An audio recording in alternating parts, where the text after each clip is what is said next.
Big Brother, mainstream media, government cover-ups. You want answers? Well, so does he. He's Alex Jones on the GCN Radio Network. And now, live from Austin, Texas, Alex Jones.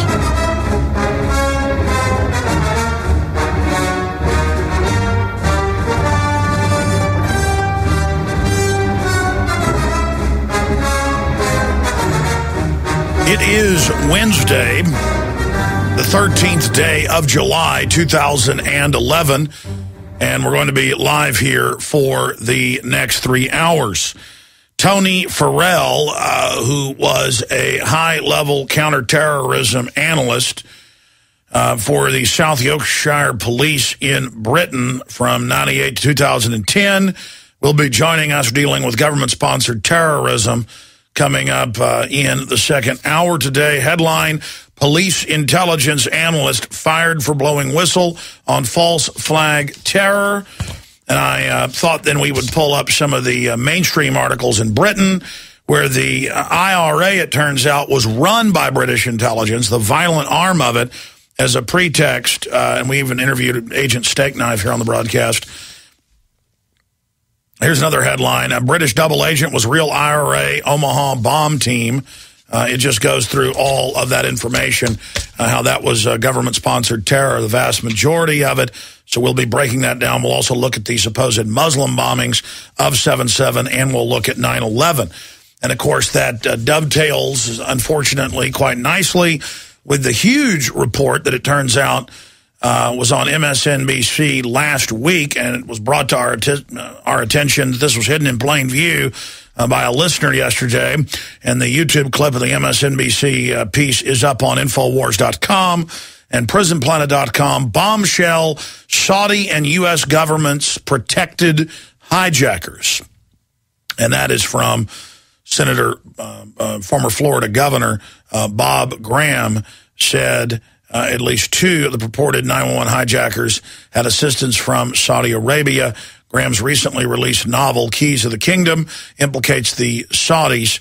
He told MSNBC the novel is based on factual information. So we're going to be going over that. But the media's, the mainstream dinosaur dying media is focusing on the Saudi connection, which we have always covered. But the fact that Graham also said the U.S. government was protecting him. Well, no kidding. They were trained at U.S. military bases. And people don't want to look at these facts. They don't want to grow up. They don't want to face the fact that the federal government shipped tens of thousands of firearms into Mexico to destabilize Mexico, to knock out their drug cartel competition, and to, of course, false flag, blame the Second Amendment. We're going to be looking at government-sponsored terrorism coming up in depth in the second hour today because it is the ace in the hole the establishment has. We've damaged that ace. The ace is partially exposed. But I can look at the political juxtapositions. I can look at the political climate, and I can tell you unequivocally they're trying to resuscitate the 9/11 hoax and fairy tale and make-believe Santa Claus story, Tooth Fairy story, because they want to invoke false flag terror again in a big way. And I'm not talking about provocateuring numbskulls out of prisons with the FBI leading groups trying to get them to do bombings on Christmas Day and things like that with useful idiots. That's one type of stage terror. I'm talking about pure stage terror where there are no morons involved except for double agents who are set up and burned like 9/11. We know the hijackers were taking part in drills and were given U.S. government protection. That's on record, been on record for almost 10 years. Well, actually, we knew about it before 9/11, so it's longer than 10 years. So we're going to be going over all of that coming up in the second hour, because the only way they're going to get their world government, the only way they're going to get their police state fully in place, the only way they're going to sell the population on living under tyranny is that it's being done for their safety because of terrorism. So we're going to be going over all of this today.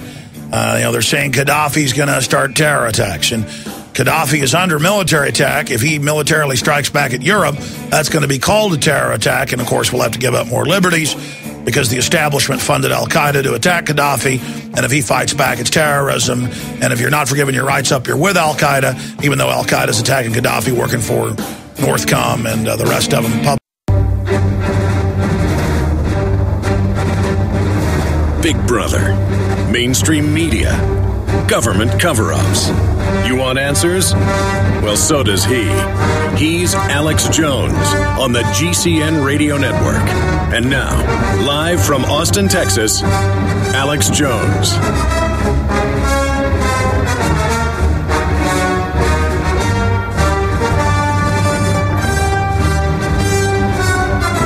It is Wednesday, the 13th day of July, 2011. Thank you so much for joining us today. Let me just give you a brief overview of the news we have in front of us here.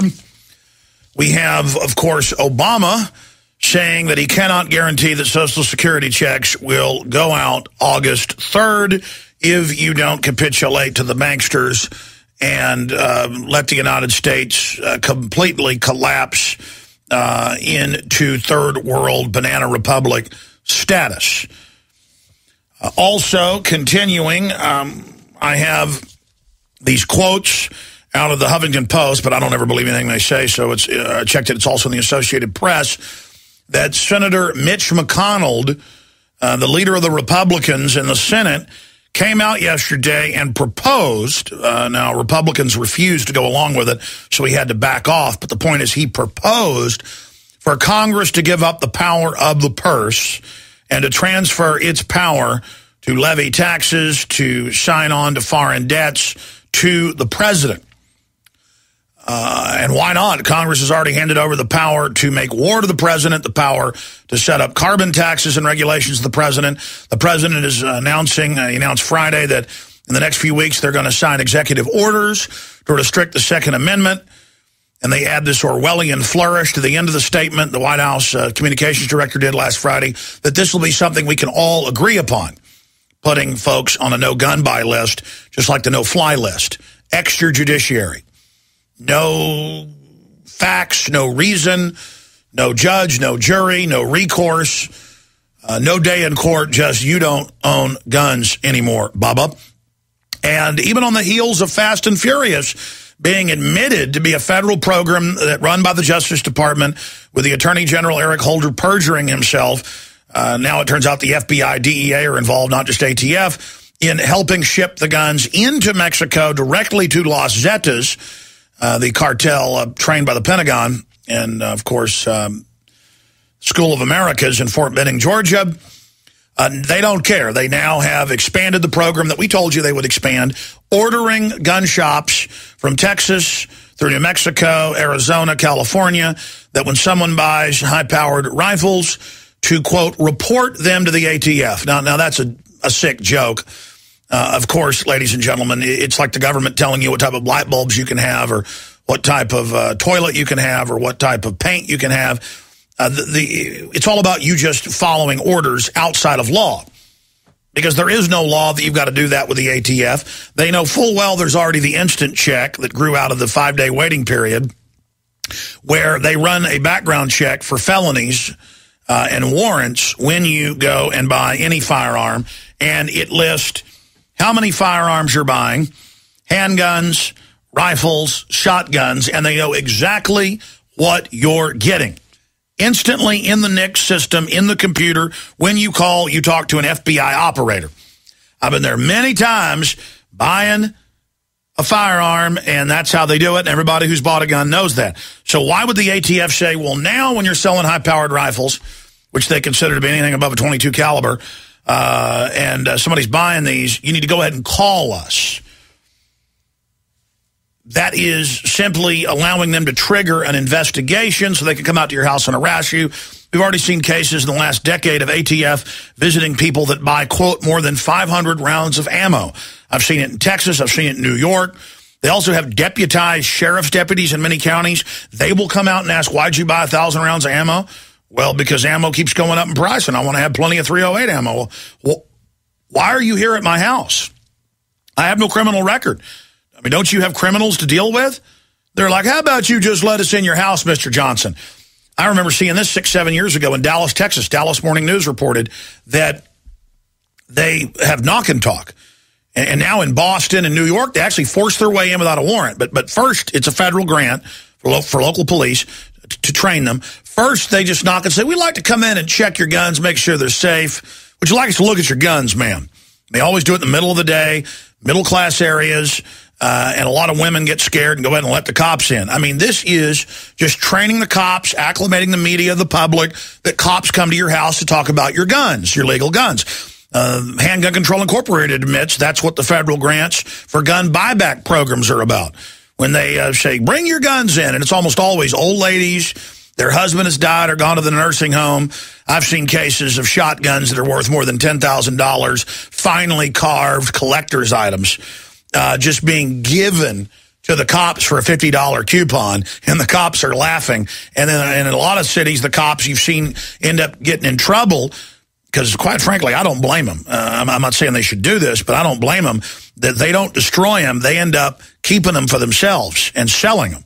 And it's like police busted selling guns from buyback. Well, if an old lady brings in a finely carved, double-barrel, 50-something-year-old shotgun worth $10,000, I mean, it's a crime to destroy those guns. I'm not saying the cops should be selling it out the back door. They shouldn't be doing it in the beginning. I mean, if the old lady comes up with a $10,000 shotgun, you should say, you might want or a $1,000 AR-15, whatever the case is. You know, they've got a lot of specialty guns out there. Don't do it. I've seen cases of people turning in Civil War collector North and South rifles that are worth thousands of dollars. I mean, it is almost always men who marry women who were anti-gun, the man dies, or the man's in the nursing home, and the poor dingbat goes in. All right, see, I've got all this news to cover. I'm already digressing. The issue here is that they are now unveiling, we have a new ATF rule, not a congressional law. The ATF says when somebody buys a high-power rifle, you call us. The ATF says. And then now the ATF says this. And Obama says, there's not a law. Obama says his regulators, who are former presidents of GE, they get to keep their power plants, but yours are shut down. And they're publicly giving themselves waivers. This is mafia government. This is dictatorship. And so I'll cover this now. Then I'm going to get into U.S. Senator calls for News Corp probe on the hacking over in England by Rupert Murdoch's people. Also, gold is at an all-time high. As of this morning, Kurt had it. Gold close to breaking record as Eurozone debt crisis worsens. It has now broken that. It's right up at 1,500 and right at $90 or right below it. Silver's also rocketing upwards. We told you that was going to happen. They do these manipulations in the paper market to drive it down. But then every time it retraces its previous heights and eclipses those. We're going to be breaking that down today. We've got incredible guest joining us. He was the top analyst in a major British police department on terror threat matrix prediction systems, and his research found it's the government staging the real large-scale terror attacks. His findings were there are low-scale, low-tech Muslim terrorists, no kidding, who do attack on occasion, but it's very rare. It's like finding, a leprechaun in your backyard. It's entering the realm of fantasy, but some say Santa Claus does exist, and that it's the government doing it. So he'll be joining us. And, of course, former Florida Governor Bob Graham came out, one of the head commissioners on the 9/11 Commission, and said the U.S. government and Saudi government were protecting and funding at least two of the hijackers. And everybody's like, ooh, Alex, you're right. Wow, how'd you know this? Well, Graham wrote this 5 years ago. This was in the Washington Post 3 years ago. But I have Newsweek. I have the Sacramento Bee. I have the Associated Press. I have the San Jose Mercury News. I have the FBI agents in Phoenix and Minneapolis, St. Paul, and Norman, Oklahoma, and Dallas, Texas, and St. Louis and San Diego, all on record saying they knew exactly what was going to happen on 9/11 and were ordered to stand down. I mean, I have big stacks of mainstream news right after 9/11. That all came out, and I was the bad man for talking about it. I'm like, okay, well, heads of the U.S. embassies are saying they were ordered to let them into the U.S. and that they were U.S. agents. Colonels that headed up spy schools said that the hijackers were in their classes. Newsweek reports they were at U.S. Air Force bases. Here, I've got big stacks. It's all confirmed. They were let in by the government, protected. Actor James Woods saw Muhammad Atta and others doing drills on the plane like hijacking. And he tried to warn the government they didn't want to talk to him. It was 5 days before 9/11, or no, 6 days before 9/11. I mean, Atta and others were running drills, just like the TSA, does drills of sneaking bombs through. You better watch out, by the way, if you're DEA, FBI, CIA, SEAL Team 6, who does drills through the airports. This is how they'll do it. Especially if you're, quote, part of the new Muslim brigades that our military, our government, our supposed government has set up, quote, we want to recruit you American Muslims to join the CIA. You see the ads on TV. We need you to help fight extremism. And really what they're doing is they're getting a gaggle of patsies so they can have you go on board a plane to do a drill. They're going to blow that plane out of the sky, and you're going to be all over the news. And your parents will come out and say, Ahmed was recruited out of college to join the CIA, and the media is just going to laugh at you. And it won't matter, if their college buddy comes out and says, no, Ahmed was recruited into the CIA 3 years ago. Well, his roommate's going to walk out and be hit by a car that day. I mean, that's how they roll. They roll that way. And I know it's fun to be scared of the terrorists and hide under your table all day, but no one can deny, and former Homeland Security head Governor Ridge admitted 2 years ago, that he was ordered to issue fake terror alerts for political purposes. So regardless of what you think is an inside job, they're using it to take our freedoms.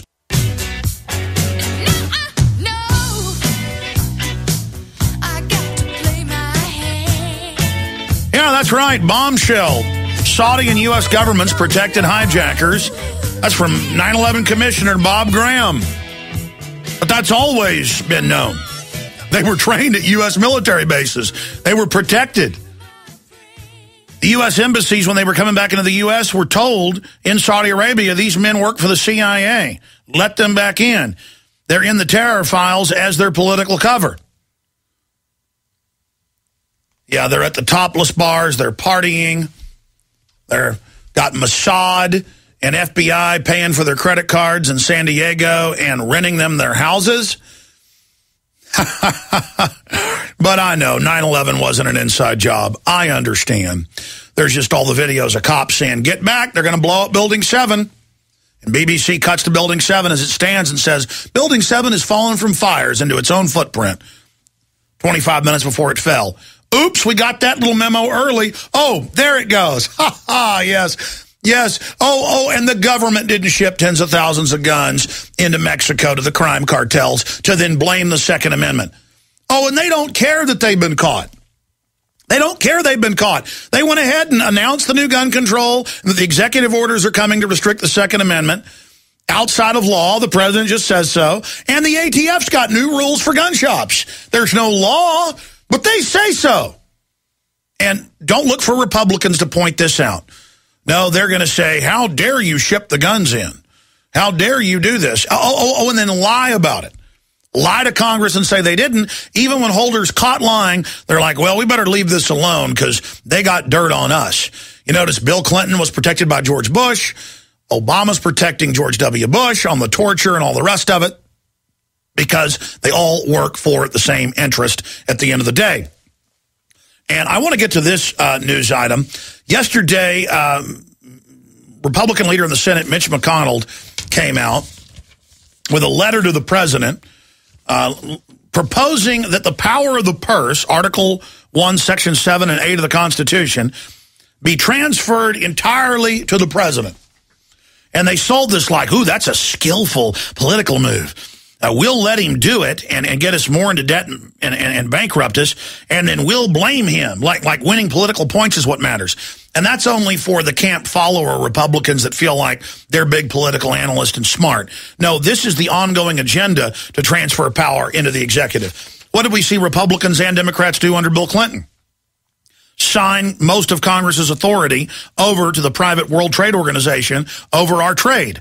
1996. What did we see with the Glass-Steagall? Sign over all power to the banks to control, and the Federal Reserve to control the issuance of currency and credit. And that happened to a certain extent in 1913, but the full transference with the Glass-Steagall and other acts that were gotten rid of in 1998, 1999. So it's this continued transference. These guys are there as traitors, treasonous, and I'm not just using those words, that's what it is, to transfer the power of the Congress, the lawmakers. Well, Obama is the lawmaker now. Congress are the war makers, the lawmakers, the tax raisers, the deciders on debt. And in case you don't believe me, I'm now going to read from the archaic Constitution. You know, that thing that we've seen the last few months, every major publication, including the Statesman here in Austin, saying it's time to get rid of that Constitution. Yeah, private property, due process, checks and balances, separation of power. Yeah, that's why we need states, why we need a Congress, why do we need courts. Because we've got an imperial presidency. And again, the media will say Jones claims Obama will be a dictator. No, the office is becoming a dictatorship of the bureaucracy and the special interests that own it and run it and whose alumni sit in all the positions of power and regulatory authority. It's fully made up of these corporate non-free market pirates. Article 1, Section 7 deals with spending bills arising in the House, going to the Senate for the power of levying taxes, debts, things like that. Now, Section 8 gets even more specific.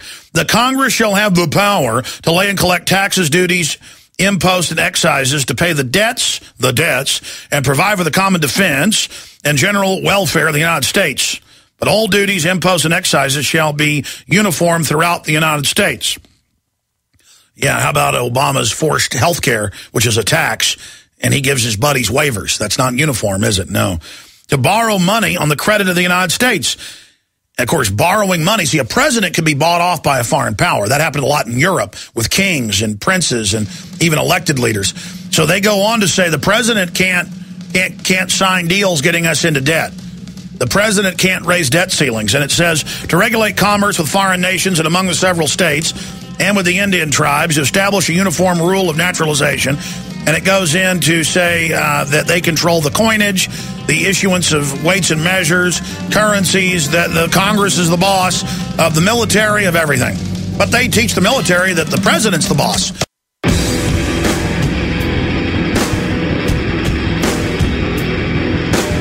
Big Brother, mainstream media, government cover-ups. You want answers? Well, so does he. Live from Austin, Texas, broadcasting worldwide, it's Alex Jones.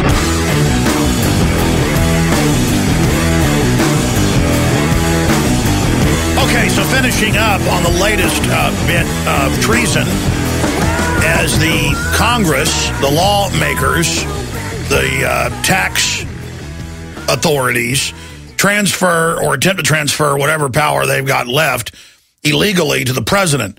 Senate Majority Leader Mitch McConnell floated a novel way out of the default Tuesday. Well, no, that's what the IMF and World Bank prefer, is a dictatorship, suggesting that Congress give up its power to raise the debt ceiling and instead effectively transfer that authority and the political pain that comes with it to the White House for the remainder of Obama's current term.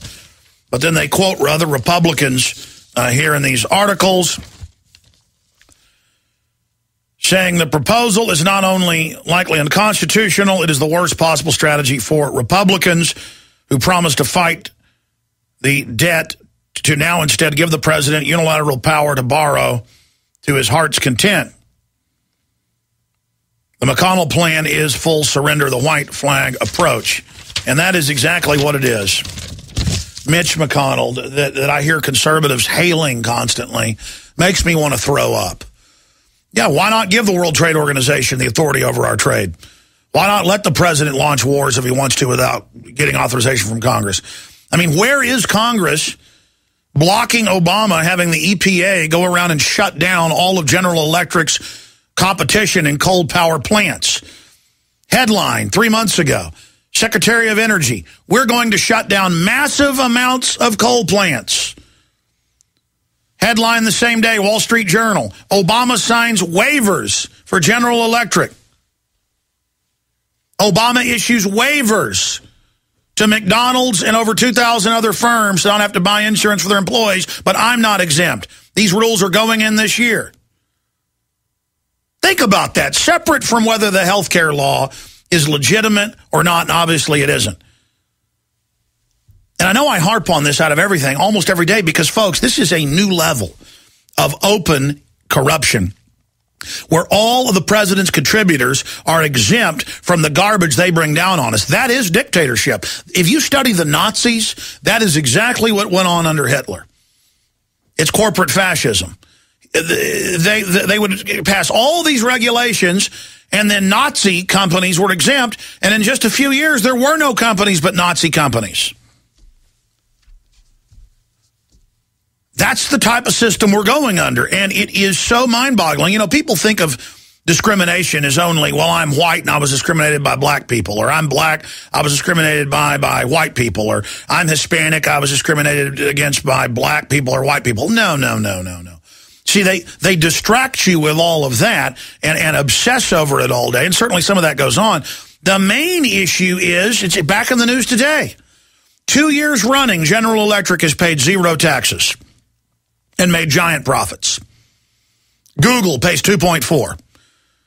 I was seeing numbers of Berkshire Hathaway paying less than 5%. And then meanwhile, constantly in the news, I've got Bill Gates and Warren Buffett and Oprah Winfrey, who they admit, quote, have secret meetings to discuss how to reduce population, source on that, Times of London, lecturing that, telling their audience rich people don't pay enough tax, raise taxes, and the taxes they promote are on people making $125,000 a year. Folks, that isn't rich.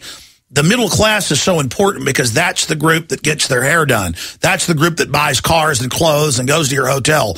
That's the group that has a local business and sponsors your radio station. That's the group in the million-plus small businesses that still run everything. We're now a service economy. The middle class is always important. In a service economy, it's all we've got.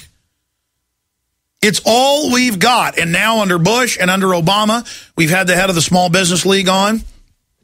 They are giving almost none of, under federal law, the federal contracts to small businesses, even though under law they're supposed to. And it turns out there's a secret blacklist where small companies, and I'm talking about companies worth $100 million, that's considered small, cannot get government contracts.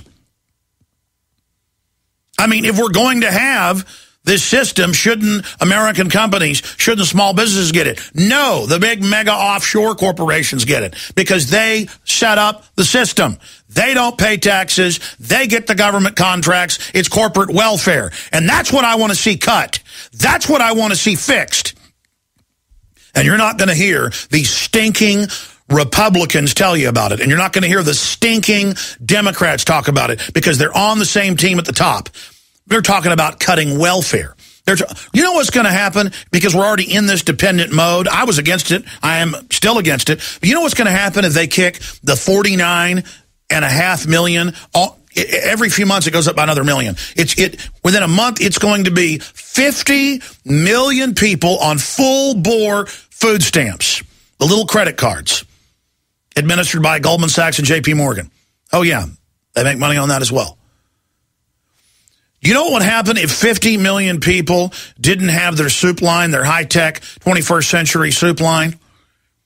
The cities, every actuary study and government study have shown, will burn within 5 days, which is exactly where they want us, because now if you don't give the bankers the trillions they want every month in, quote, bailout that are really robbery, they've gotten government to sign on to their too big to fail, to their Ponzi scheme that they made money on the front end with, now they make money on the back end with, they're going to pull the plug completely on the economy, and they threatened it in Europe. They threatened total depression and martial law just 2 weeks ago in Greece. They threatened it 3 years ago here, and now they're threatening it again if we don't do everything they say. So instead we just slowly collapse instead of fully collapsing at once, which would be better because it would collapse them.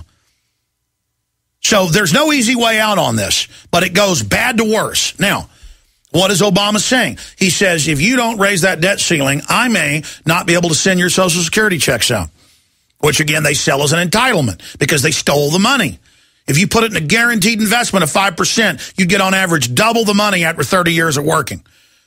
That money's been gone for 50 years. It hadn't been in there. It was leveraged and spent before it ever went in. So now they're going to have all these people on fixed incomes who are going to do whatever the government says, and are going to support us going deeper into Banana Republic debt because they got to get their Social Security check. And down the road, you're not going to get your Social Security check. Oh, you'll still get it in the mail, but it won't buy anything, just like a Deutsche Mark in 1932 wouldn't buy anything. 1 million of them wouldn't buy a piece of bread. 10 million wouldn't buy a loaf by the end of it. They are destroying the value of it. So you're already not getting your Social Security check. Everyone I know who has parents who are living on Social Security, 80, 85, 90-year-old people I know that live at home.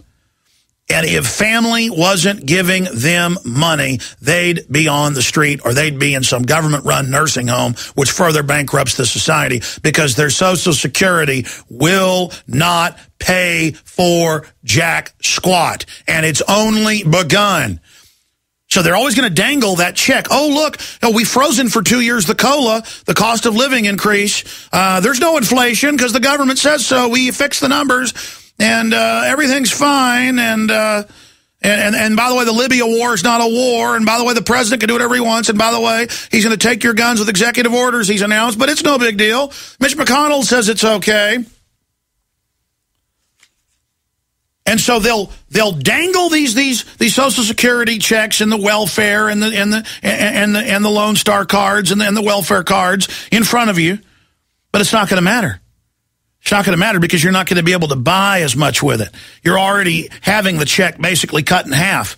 Let's go ahead and play a clip of Obama, Barry Soetoro, basically engaging in financial terrorism, saying, hey, that's right. You don't go deeper into debt with the bankers, you won't get your money. Instead of saying, yeah, we can still pay our Social Security, we're writing off the 1,000.5 quadrillion that's impossible to pay. You could pay hundreds and hundreds of times all the wealth in the world. This is admitted. This is even in mainstream news. Into the derivatives, and it wouldn't pay it off. You could pay, Jim Rogers talks about this. They all talk about it. John Williams talks about it, top economist. You could pay everything in hundreds and hundreds of times, it wouldn't pay it off. And notice they've bankrupted Spain, Portugal, Italy, all these countries, Greece, Ireland, and every time they have a, quote, bailout, which is, hey, we're too big to fail, give us hundreds of billions or we'll implode everything. We won't loan your government more money. Well, you're even in more debt than our government. Doesn't matter. Loan us more money. Okay, you gave us the money, now we loan it back to you at interest.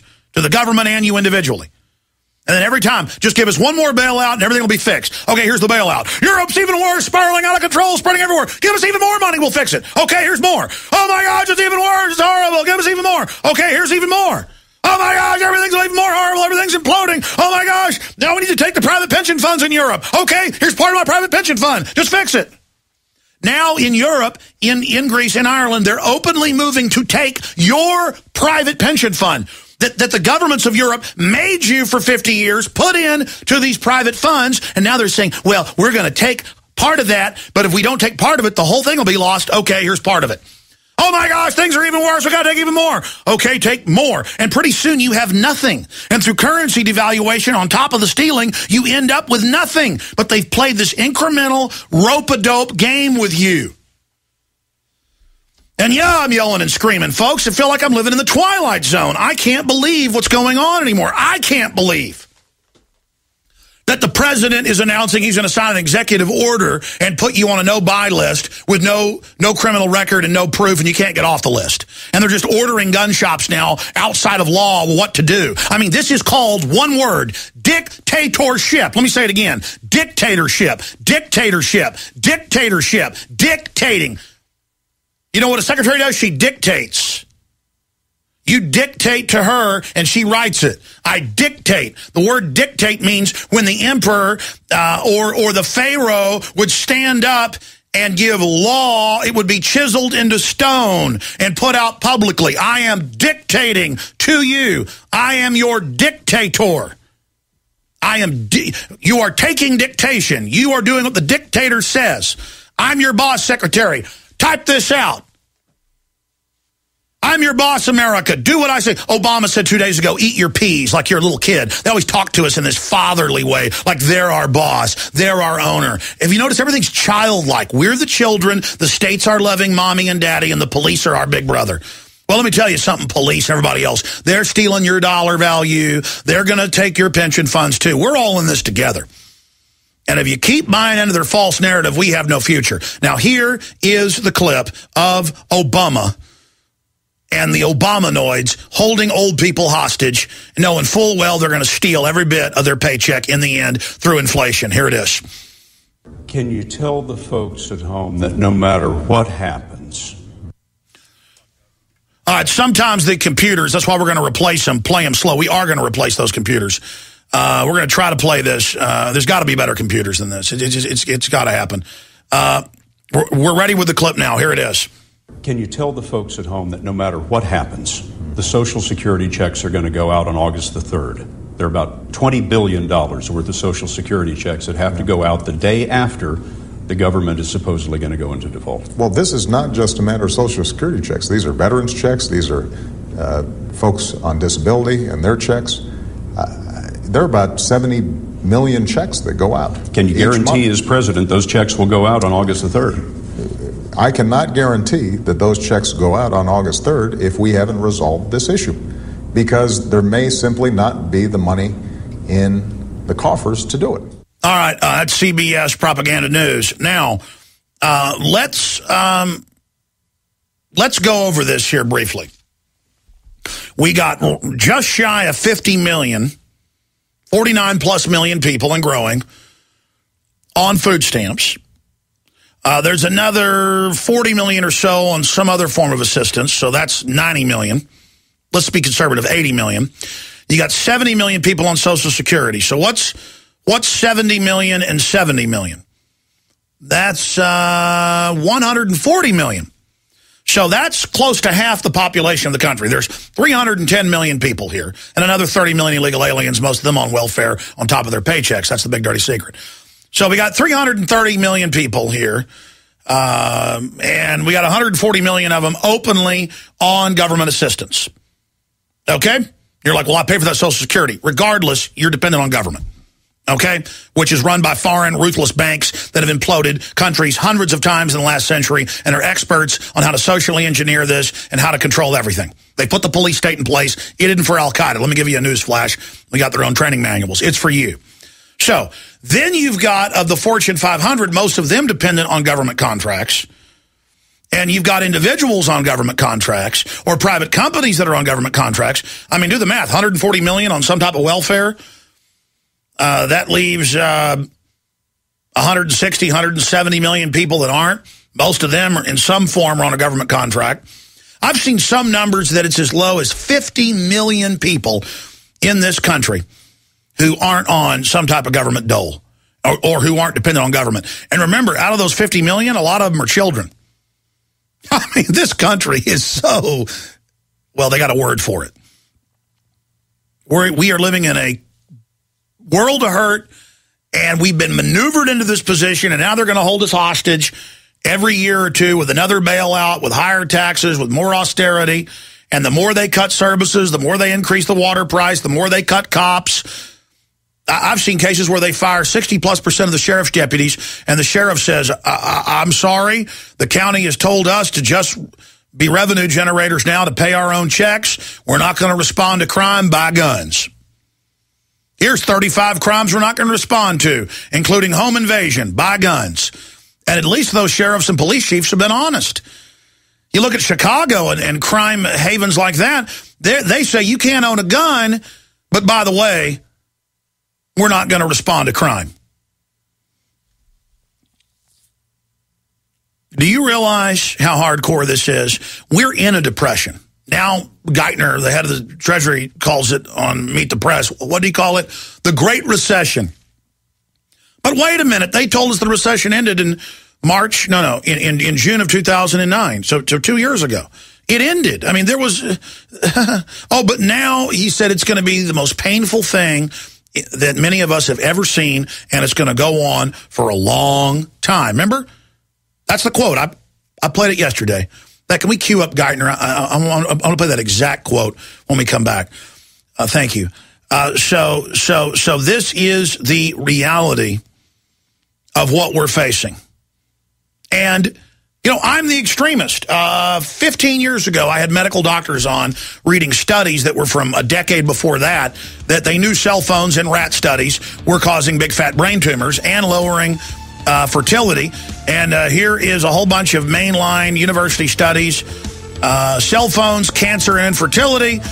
Studies in the U.S., Europe, Australia, all find doubling of brain tumors, doubling, and massive destruction of DNA in sperm. But so what?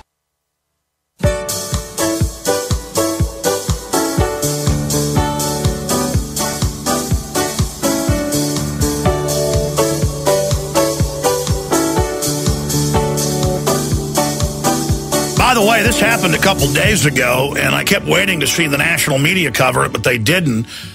Ron Paul, in the key battleground state of New Hampshire, in a straw poll, garnered 39% of the vote, absolutely trouncing all other competition. Rick Santorum got 12%, Michelle Bachmann even less with 11%, Romney got 9%, but it doesn't matter. The establishment is going to force feed us Romney and Michelle Bachmann, the former IRS tax collector. Continuing here, this is a clip, again, of Geithner saying this is going to be, for many Americans, the toughest time in their life, and it's going to go on for a long time. Here's the clip from Meet the Press. Well, I think it's going to take a long time still. This is a very tough economy. And I think for a lot of people, it's going to feel very hard, harder than anything they experience in a lifetime now for some time to come. But that is because that is the tragic effects of a crisis this deep and this bad, caused by a long period of lost opportunities to do things that make the country stronger. All right, let's stop there. I mean, these are the guys that got rid of Glass-Steagall, that created the derivatives, that signed us onto it, that authored all of this. And they're telling us that it's because we haven't done everything they've told us to do that we're going to have this problem. And the head of General Electric, who heads up the White House Economic Council, is saying, we need to get regulations off businesses. He's the guy in there recommending the regulations to shut down his competition, but then he gives speeches about getting rid of regulations. They say zig, they zag. They say black, it's white. They say up, it's down. They say the sky is red, you know it's blue. They say they didn't ship those guns into Mexico, you know you did it. They've been caught lying again. These are crooks. Time to grow up. We're in their clutches. I want to bring Ted Anderson up to this segment, the next little short one. Then we've got a big guest coming up in the next hour. Ted, the owner of this Genesis Network that I've been on for more than 14 years now. Ted Anderson, of course, also the owner of Midas Resources, now, the fifth, or is it the fourth now largest gold and silver company in the nation? That's a great free market story. He buys gold and silver when it's low, sells it to you when it's high at the old low price. Gold now at an all-time global high, right up there at 1,590 smackers. Silver surging in the middle of the summer, normally a doldrum. Can you imagine the fall? If that sounds high now, folks, there's global devaluation of all currencies. The laws of economics say it will only go up. They can play games and drive it down for a period. That's when you should get in and buy it. But since you didn't listen, you can now get in a time machine with Ted Anderson and go back and get gold and silver he bought months ago during the dip, even though it's now high. You can't beat that. Ted Anderson, what do you make of gold at an all-time high? Well, it's very surprising to see it here in July, but I guess not when you look at the economy and what's going on in Europe and here in the United States. I mean, you're playing Ben Bernanke's thing. I was looking at Reuters and his comments, and it's just amazing, talking about QE3 now. And they said they wouldn't do QE3, so you know they will. Well, and now he's gone back on that as well, which means further dollar devaluation, total hyperinflation. Ted, you've got a whole list of gold and silver that you bought months ago. It's radio specials. Folks should say Alex Jones radio specials when they call. I want to talk a little bit more about this on the other side, but the number to call, folks, is 800-686-2237, 800-686-2237. And I just want to add, Ted, you've got the American Dream animated film that's top-notch, free. that breaks down the history of the banking cartel takeover and how to beat them. Mark Dice's new, thick, lavish book, Big Brother, The Orwellian Nightmare Come True. Both of those free when you buy $2 silver dollars at a price that's now below market. So you buy a great deal on silver dollars, you get a free film and a free book. Ted wants to introduce you to this, and he wants you to get this film out to everybody and the book. Read it yourself, then pay it forward. 800-686-2237. Tell them, they'll read you a list of the gold and silver coins that will take you back in time months ago, but Ted is in danger of running out of that, and his prices will go up. We'll briefly tell you some of those smoking prices on the other side. Then we'll get into where Ted sees the markets going. Then we've got a guest joining us. You don't want to miss it.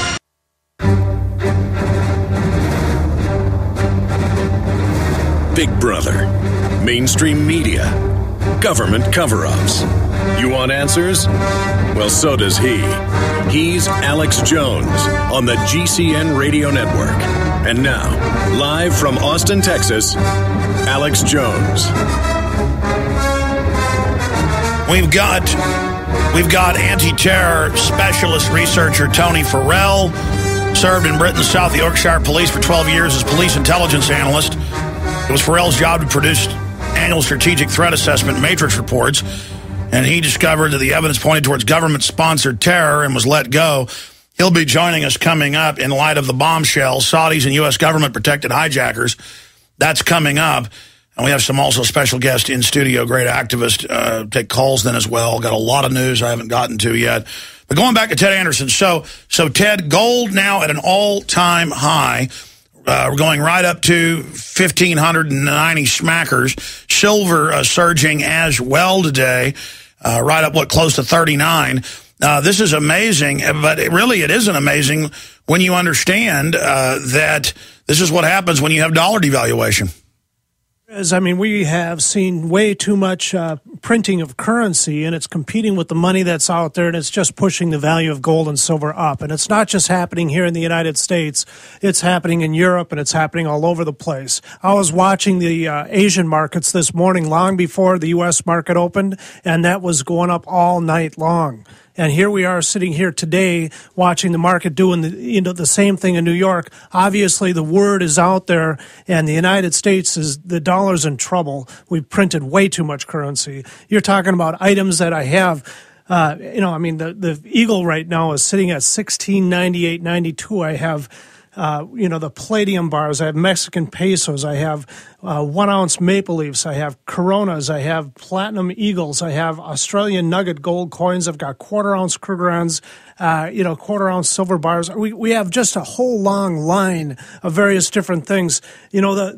The premiums have gone up so far on the bullion coins that I even think that you should be buying the real circulated $20 gold pieces at this point, just due to the fact that everybody's ignored those now, and they're just sitting there right next to what it costs to buy a U.S. Eagle. So, I mean, it's just, there's such a long line of stuff that you can get into, but you got to remember, this is July, Alex. We're sitting right next to August, September, October. That's when the market gets hot. And if it's heating up this much in August, the prices that we're going to pay in this fall, it's going to be through the roof, And, absolutely. So there's a long list of things that are on the sheet that are the special 800-686-2237. 800-686-2237. I'll go back, folks, to telling you to buy silver when it was $5 an ounce 10 years ago, telling you to buy gold when it was $360 an ounce. And then every time they play the game, make it dip by $100 on gold or $10 on silver. People say, are you going to sell yours? No, I'm not. I'm going to buy more because they're globally devaluing currencies. Gold and silver is denominated in those currencies. The gold and silver isn't going up. The currencies are going down. And so what you're doing is dodging inflation with these moves. You would have had a 4-fold increase if you bought gold 10 years ago, a 7-fold increase in silver when it was up at 50, right at 50, 10-fold. The point is, it is now time to get involved in gold and silver. Ted, I know that the stuff you've got from what, about a month and a half ago? How long are you going to be able to have these specials you've got right now before prices go up? Alex, I know that today is going to be a hot day. It could be over by the day's end, just due to the fact that, the prices are going up like they are. People are going to be calling and buying. I hope to carry it through further. We'll have to see. All right, 800-686-2237. And how much is it to get the American Dream film along with the Big Brother book? You get the $2 silver and you get those free. How much is that? Well, I'm still holding that at $75 delivered. I can tell you right now, you can't buy $2 silver at $75. So that is a so it's free delivery, the free film, and the free book. This is a big loss leader, folks. This is to get you introduced into silver and gold. Ted does these specials only on this radio transmission, and I can't tell you that's the best deal you'll find anywhere. I certify it, but your common sense certifies it. 800-686-2237. I feel really good and sleep really good at night being able to offer you deals like that. So please take advantage of it. 800-686-2237. Thank you, Ted. From his Central Texas Command Center, deep behind enemy lines, the information war continues. It's Alex Jones and the GCN Radio Network.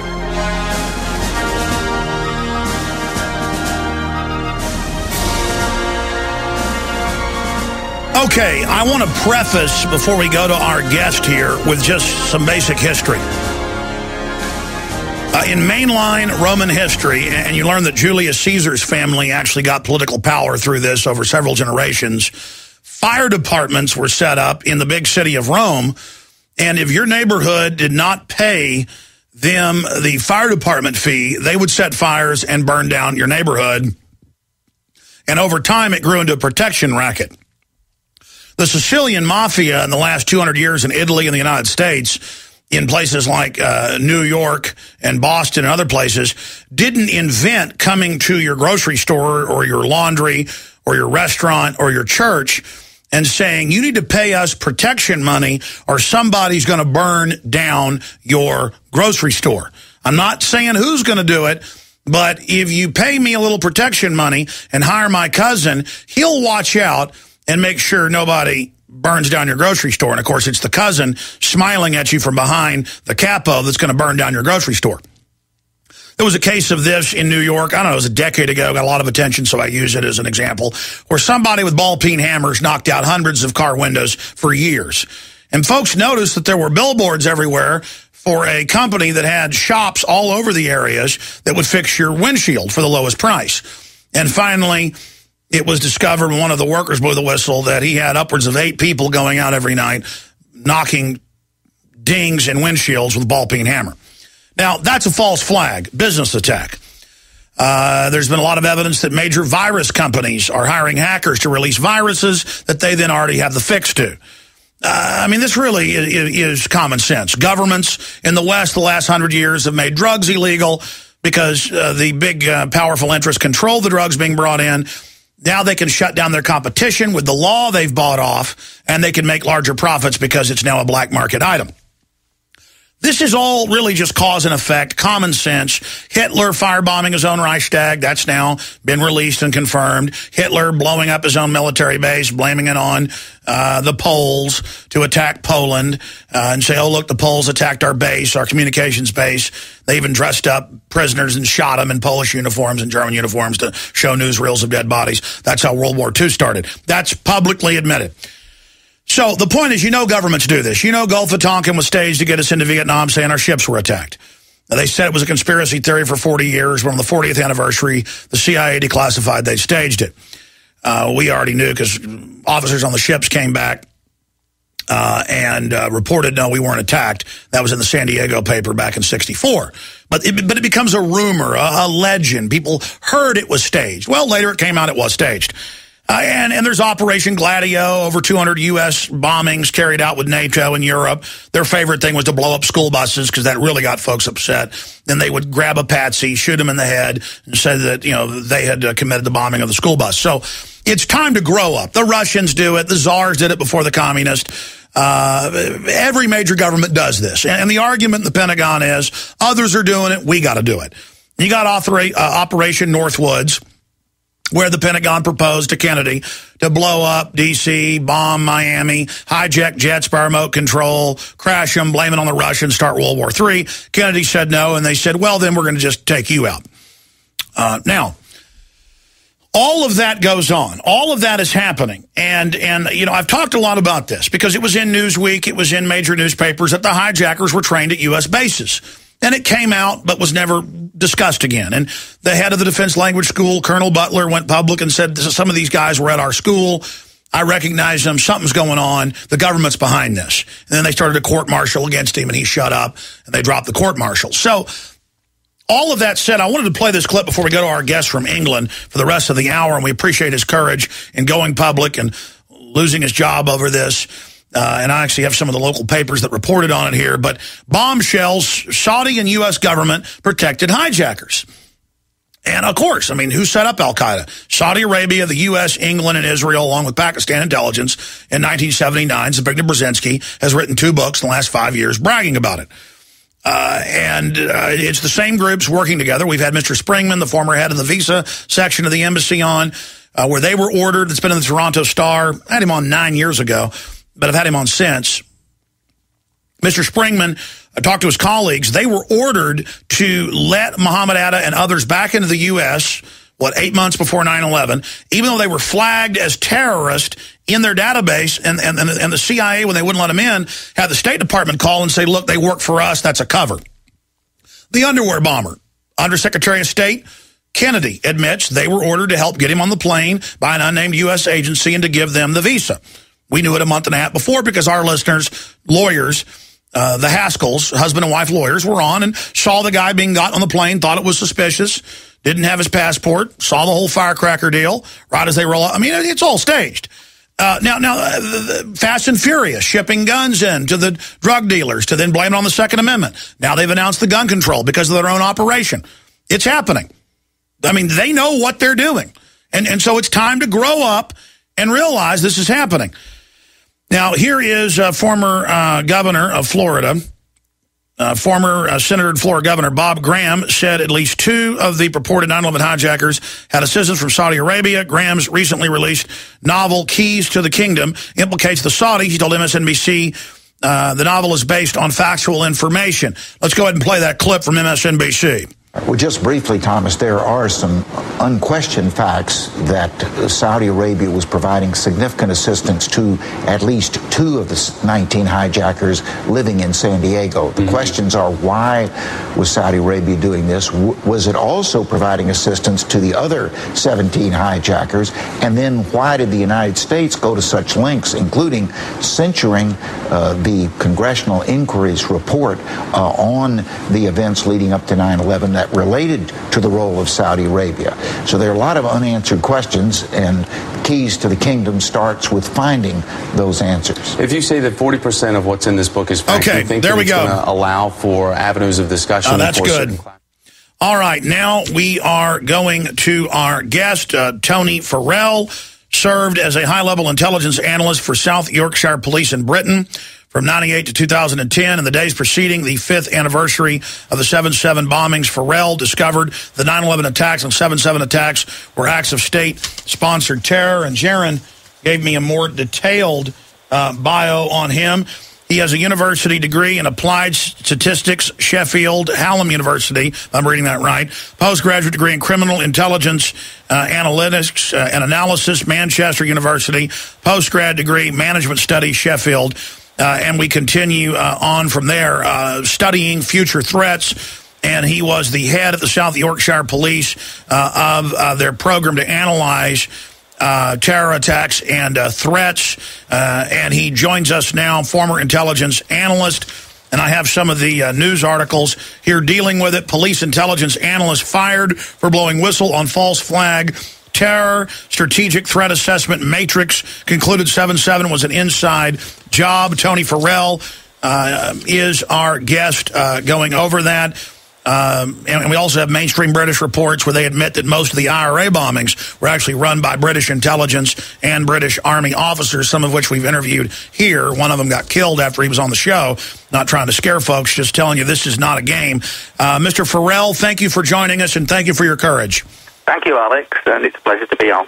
So tell us a little bit about yourself, your years of research, and what brought you to going public with this information, and what the police department thought when you brought them this information. Well, I've been working for the police service as a principal analyst since 1998. I'd had local government experience. I'd also worked for the regional government office, which is part of the Home Office, doing research into crime. So I was quite experienced as a civilian. I wasn't a police officer. And I was used to doing the strategic work. I wasn't privy to the detailed terrorist information from Special Branch, but I did take an overview of the sanitized versions and pull them together in a strategic set. And that was my assignment, my annual assignment. And what happened, Alex, was that, as you say, a week up to leading up to the 2010 July the 7th 5-year anniversary, I was merrily going along with my assignment, believing that I was just going to be able to complete it without any problems. And unfortunately, for me, running concurrently was my home study that was into things like the history of geopolitics and what was going on in the world and a bit of church history. And all of a sudden, with a week to go, Alex, I dropped on, through the likes of your program, the possibility of 9/11 being an inside job. That quickly triggered me to do a lot of research in haste at home, hoping to get reassurance that that wouldn't be the case. And unfortunately, it was. As I could see, it was damning evidence. I panicked. I went to my church minister to say what I would do in this situation, and he just said, "Well, it's terrible, isn't it? Have you thought about checking out 7/7?" Well, I thought, oh dear, I'd better check that out too. And now we're only talking 2 or 3 days to go before the assignment's due. So I took a day's annual leave and did everything possible, stayed awake for 24 hours.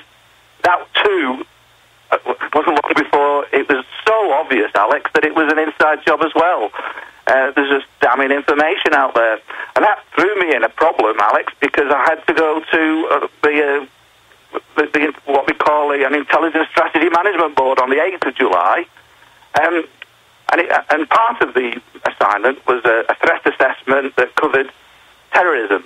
And the component part would normally expect me to go along with all the government rhetoric and narrative on this, which would be to say that the large threat was essentially from Islamic terrorism. Well, I'm sorry.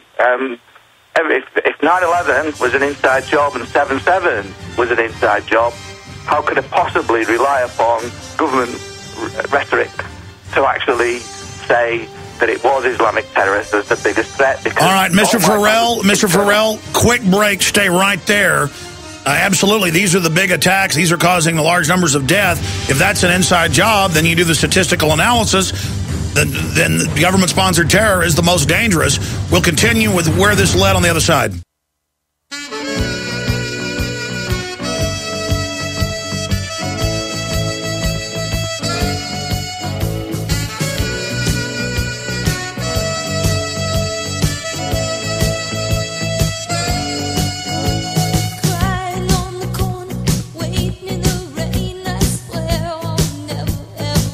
So for 12 years, for the big city government and for the central government of the Home Office, the UK, he's an analyst looking at future terror threats, analyzing where the terror threat comes from. Well, if you're actually a real researcher, you would know that there was BBC, London Telegraph. I've got all the articles. Police seize files of spy linked to IRA murders. It goes on and on. Double agent was the real IRA's Omaha bomb team.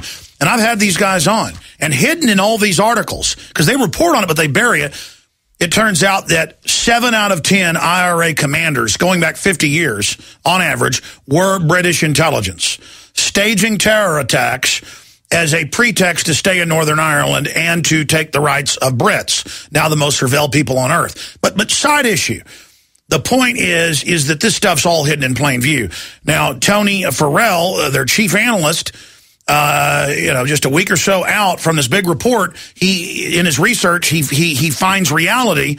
And what happened when you brought them the report, sir? Please continue. Well, the first thing I did, Alex, when this horrible realization occurred to me, I thought that I had to go and alert management. And I did that, Alex, with a briefing note, because we were getting very close to the deadline. This was the 6th of July. The deadline was required on the 8th of July. So I made it my business to alert management. I shocked them with a briefing note that gave all of the hyperlinks. So I alerted them to your films. I alerted them to loose change and the compelling videos that were out there. That was on 9/11, and likewise with 7/7, the research, the compelling research. And I was saying to management, look, it's a case of Houston, we've got a problem here, and we need to have a look at it because things aren't the way they seem.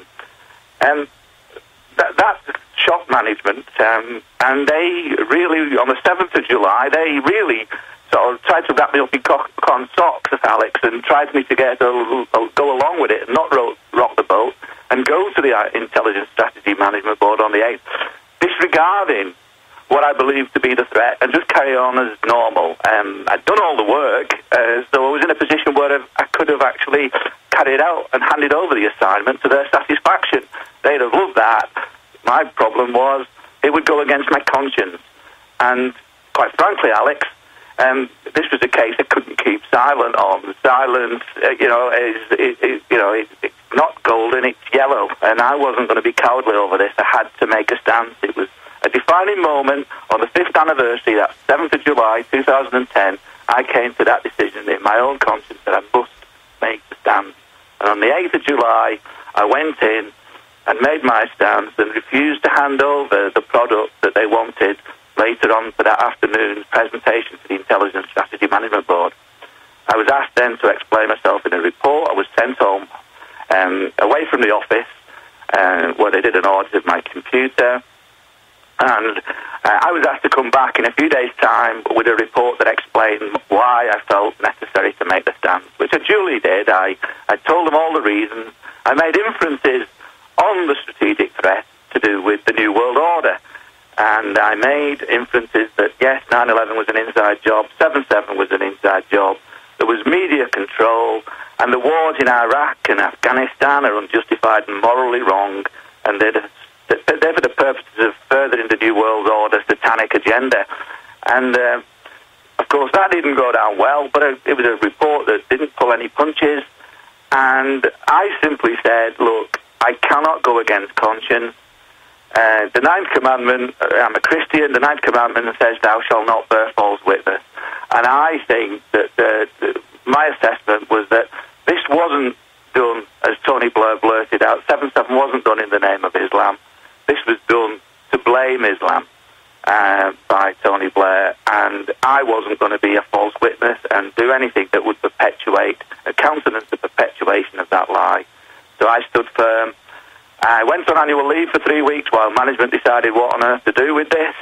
They held some conferences in my absence. I was very quickly told that there would be a hearing. I wouldn't be in the office ever again. So I appeared at the hearing on the 2nd of September. They asked me, had I changed my opinion on any of this? I hadn't. In fact, my opinions, in a time off, I'd researched even more, and my opinions had become stronger. So I was utterly convinced now, no doubt whatsoever, that it was right to make the stand. They felt that my beliefs were incompatible with their role. In some respect, I agree with them in the context that... Tony, stay there. Could I just... that was a short segment, long 18-minute segment coming up with the chief terror threat analyst who was fired over this. Stay with us. Big Brother, mainstream media, government cover-ups. You want answers? Well, so does he. It's Alex Jones on the GCN Radio Network. What do you mean I don't believe in God? Talk to him every day. What do you mean I don't support your system? I go to court when I have to. Ladies and gentlemen, it has been the naivete of the public in the West that has allowed unspeakable corruption to take deep, deep root into every sector of our society. Only facing the hard facts gives us any chance to turn the tide and then ultimately reverse what's happened to our civilization. Corruption either gets worse or it gets better. It doesn't stand in one place. And right now it was slowing because of an awakening. Now the system is steamrollering. They are releasing every trick in the book to overwhelm us right now using psychological warfare principles. We are being bum rushed right now. We are under a full, no holds bar, 100% commitment assault. They're getting ready for even bigger wars, false flags. You can see all the preparatory brainwashing going on. Now's the time to pray, but also take action. Now, we're going to go back to our guest here in just a moment. If you go to the Drudge Report, drudgereport.com, we've also got this stuff up at Infowars.com and PrisonPlanet.com, but nobody knows how to present the idiocy of the establishment like Matt Drudge and Joseph Curl and all the other great folks over there at DrudgeReport.com. Bernanke, gold, not money. It's actually a video clip. I didn't know what Deb was talking about earlier because I hadn't seen this. I just saw it during the break. We're going to be playing that next hour, and I got some guests in studio where Ron Paul talks about dollar devaluation and how QE3 is going to cause more inflation, and Bernanke says there's no inflation. It's like saying the sky isn't blue or the sun doesn't come up in the morning. And Bernanke goes on and tells Paul, gold is not money. Federal Reserve notes are money. And then if you scroll down on Drudge, he's got Bernanke announcing that they may launch QE3, which is Weimar Republic-style inflation. Meanwhile, the depression's so bad, there's copper thieves running around robbing. Crime is exploding, but the government says everything is wonderful. We're going back to our valiant guest to break down his view of 9/11 and 7/7 from a criminologist and statistician's expert of view and what evidence showed him that these were blaring inside jobs. Gee, I think the hijackers trained at U.S. bases admitted, but nobody investigates that. I think that might be a little place to start, but we're going to talk to him here in just a moment. Before we go back to our guest, I want to just remind you, speaking of gold and silver, Ted Anderson has a deal going. Today, it may end or go up in price tomorrow. Big Brother, The Orwellian Nightmare Come True, excellent book, free, and The American Dream, great illustrated documentary cartoon about the banking cartel. Both of these free for $2 silver. Shipping is free, $75. You can't buy $2 silver for $75, folks, and then get free shipping and all of this. It's a lost leader. Ted wants to introduce you to gold and silver, and he wants to get this book and these videos out. 888, the number to call to get my films is 888-253-3139. But the number to call Ted is 800-686-2237, 800-686-2237. Again, one more time, 800-686-2237. And lastly, speaking of satanic elite, the world leaders, including from Europe, are meeting starting tomorrow in Northern California. I'm the only person to ever sneak in and get out with footage. Others have tried and failed, CBS News, Vanity Fair. But they also reported that it's a bunch of rich, mainly conservative leaders having gay sex. And I'm just saying they're hypocrites is the point. And taking drugs and getting drunk and worshiping a big stone deity. And I happen to have it on tape. 2 films on 1 DVD, The Order of Death and Dark Secrets Inside Bohemian Grove, 1995. And you get Invisible Empire free, getting into even more of the information by Jason Burmis and the book, Big Brother, The Orwellian Nightmare Come True. We've never offered a special this good, 1995. It ends at the end of the month of July. It's the Bohemian Grove. Buy one, get 2 free special, Infowars.com. Okay, I'm done. Our guest now will have the floor. Tony Farrell served as the Yorkshire Police 12 years as their chief intelligence analyst for future terror threats. He has, 3 degrees in criminology and statistics. And the point here is that he was following this big report on future threats and said, well, there does show there's some Muslim terrorists, but the big threat is government-sponsored. Here's my evidence. They said, we don't want to see that. It's not compatible with our narrative. So I mean, you hire analysts to give you what the threat is, and even upon the threat of being fired, they say, you want to change your mind? And he said, no, I do not, renounce my Christianity. So they said, well, we're going to politically burn you at the stake, and fired him. You'd gotten up to that point. Continue, sir, and what's happened since, why you're now going public, and then let's break down 7/7 and 9/11 from your expert perspective. Right, well, it's interesting, Alex, because the way they actually dismissed me, it was quite bizarre. It was a solemn occasion. They dismissed me for my incompatible beliefs, so that made my position untenable. There was no allegation here of any misconduct. So they almost encouraged me to appeal. So, in one sense, they said, look, there's an appeals process to the Police Authority Appeals Committee. That's not the Chief Constable, that's the politicians and independent members of the Police Authority. That will be in front of a panel. So I always said I probably wouldn't appeal. They seemed to want me to appeal, so I took them up on the offer. I appealed, but it did me no good because they still dismissed me on the 26th of November, which left me 4 days to get this into an employment tribunal. I'd been to my lawyers at that stage, and they said that this might be, your beliefs may be protected under certain law, so they may have acted unlawfully. It depends, but it's worth a try. And they're in the employment brackets, religious and belief regulations from 2003. So there was a potential discrimination case here, and also under the human rights legislation, there was a potential unfair dismissal. So I put it into an employment tribunal situation, and that's ongoing at the moment. It's quite interesting. We've had a pre-hearing review to discuss whether it is a discrimination case. At that pre-hearing review a couple of months ago, the decision was that my beliefs were not protected. But there isn't a grounds for an appeal. In any case, I can go forward on an unfair dismissal, and there's a three-day hearing set aside for I believe it's the 7th, 8th, and 9th of September. A substantive hearing. But the key for me, I think, and the key strategy for all of this is to keep the actual belief, the discussion about the belief in court.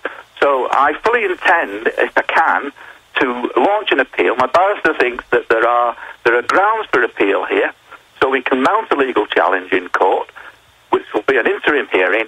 But again, that will keep on the agenda the issues of my beliefs about the notion of false flag, in terms of and the Satanic New World Order, in terms of a religious belief and a philosophical belief.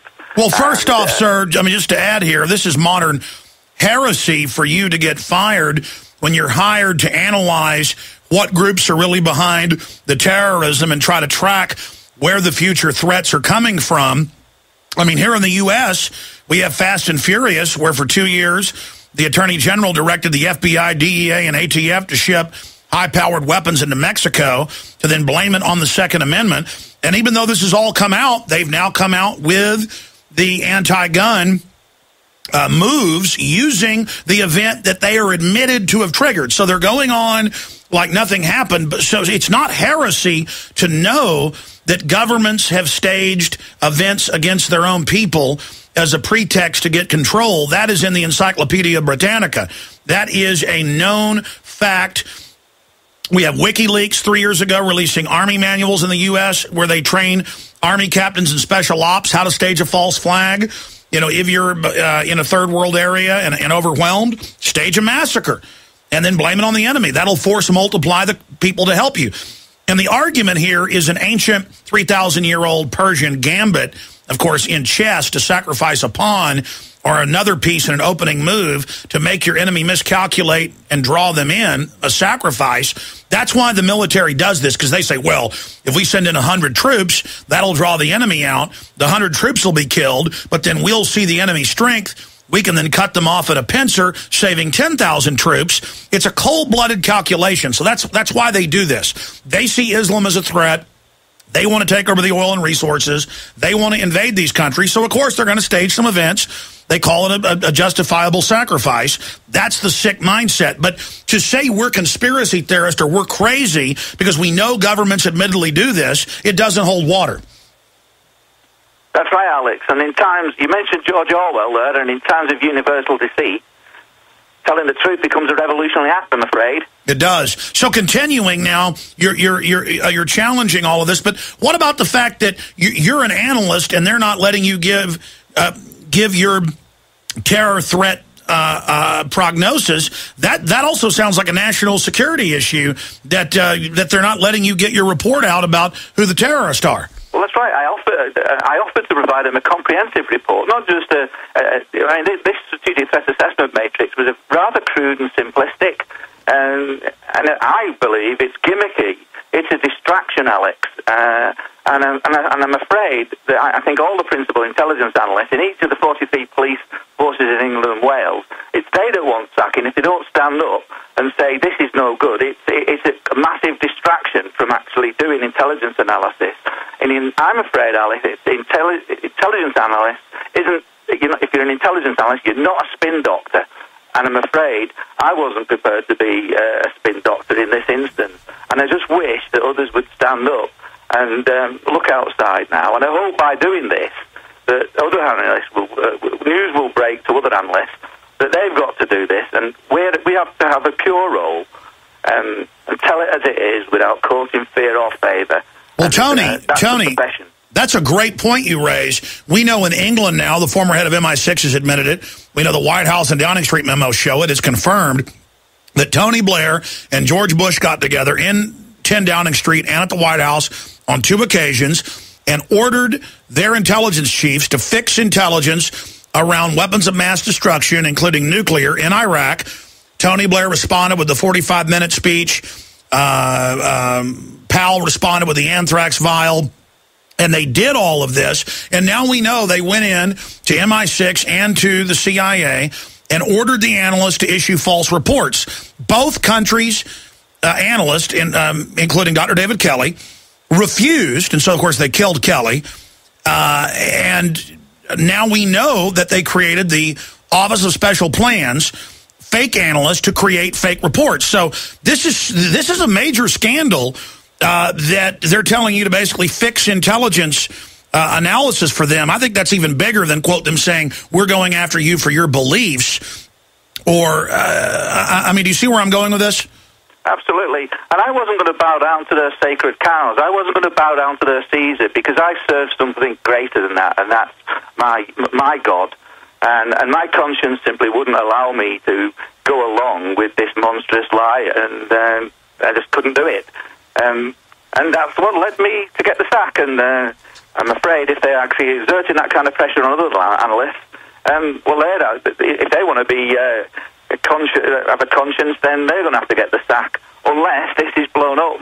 And I feel as though there's a chink here in the armour, Alex. I think the British police force, they can be put under pressure here if we can just get this publicised more. And, it takes one. I've done it. Other police, there's good people in the police service. And, they could start to come out now. And that's what I really do hope will happen. Well, they better, because the corrupt banks that run England and the U.S. and Europe are going to continue to stage terror attacks if we don't. Now continuing here, looking at 7/7, looking at 9/11, look at Sybil Edmonds. She's an FBI translator, translating NSA communiques. She testifies in the 9/11 Commission in closed doors that she heard the leaders of Al-Qaeda on the phone with the CIA being directed in the year leading up to the day of 9/11 in sex slaves, weapons, drugs, laundered cash. Of course, we know Al-Qaeda was created by our own government, so that makes sense. And she tries to bring that to her supervisors and is told to shut up. So there's not an analyst. There's somebody listening to all of this going on. And there's hundreds and hundreds of other people who have seen and witnessed the same thing. Let's look at 7/7 first. Of course, the 7/7 bombings in London, for those that don't remember, used to sell the Iraq war and more. Break down the big blaring issues with that, sir.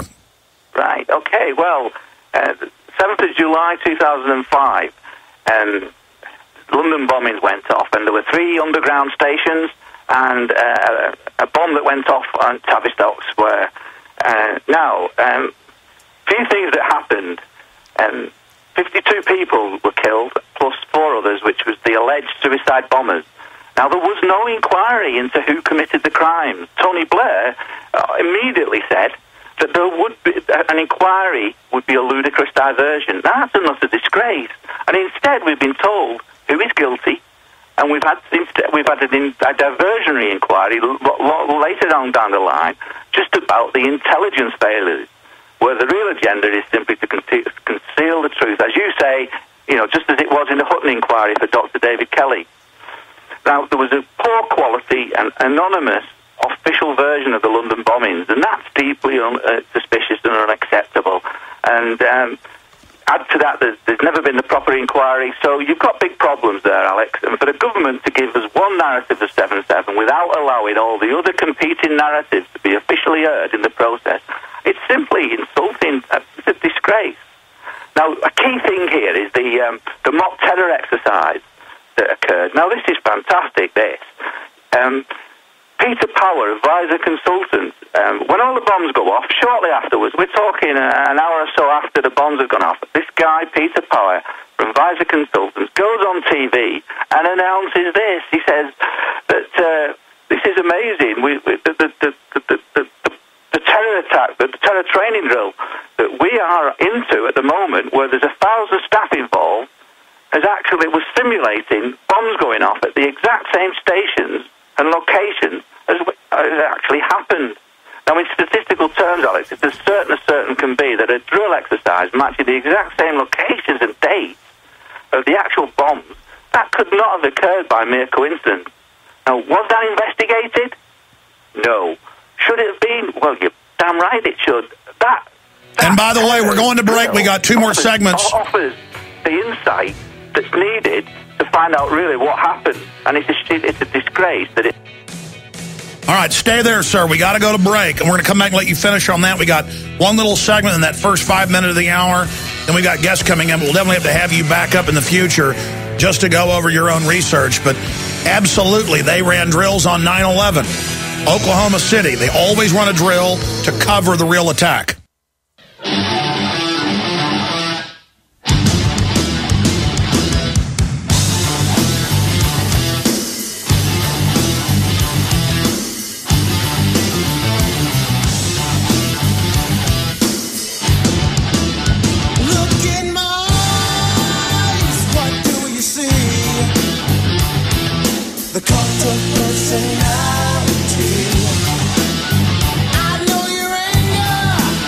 You know, a lot of people engage in delusional, magical thinking. They think that you can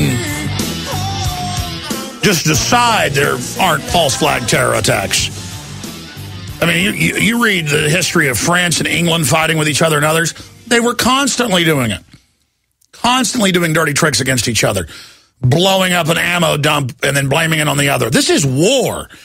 The issue is war is now being used against us domestically by our own governments. That's an act of war, shipping tens of thousands of firearms into Mexico, then blame it on the Second Amendment. And it's admitted the government did that.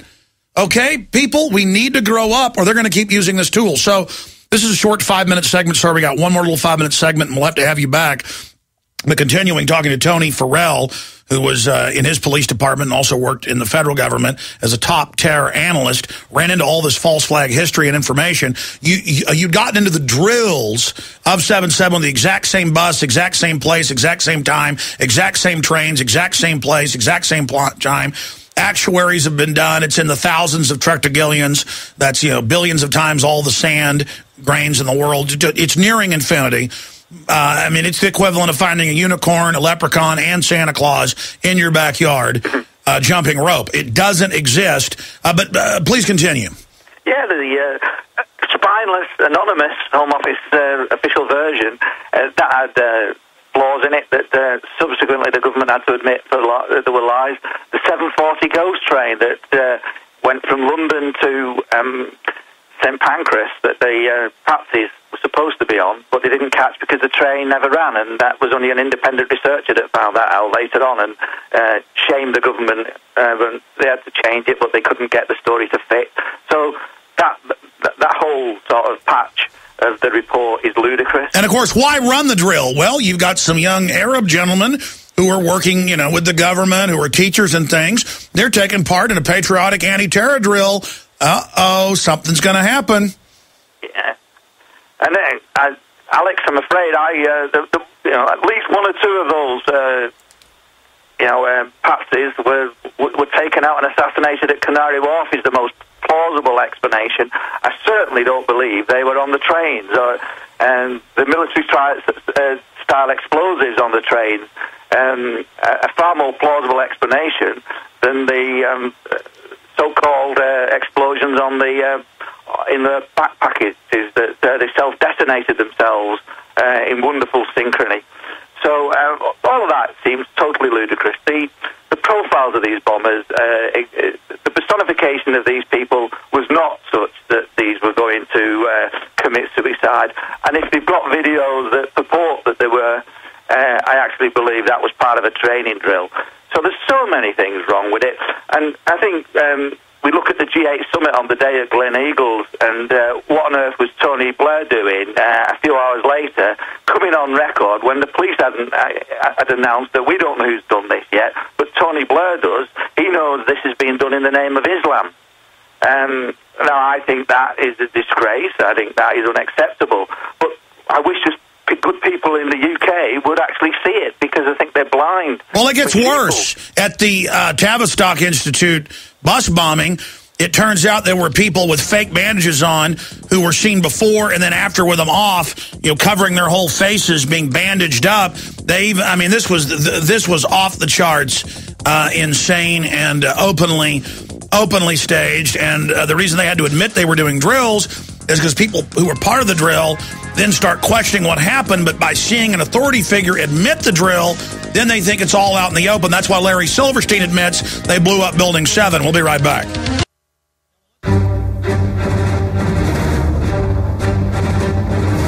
Big Brother, mainstream media, government cover-ups. You want answers? Well, so does he. He's Alex Jones on the GCN Radio Network. And now, live from Austin, Texas, Alex Jones. Well, we got Matthew Medina and Cody Hess, great political activist with a lot of news, joining us coming up in the next segment.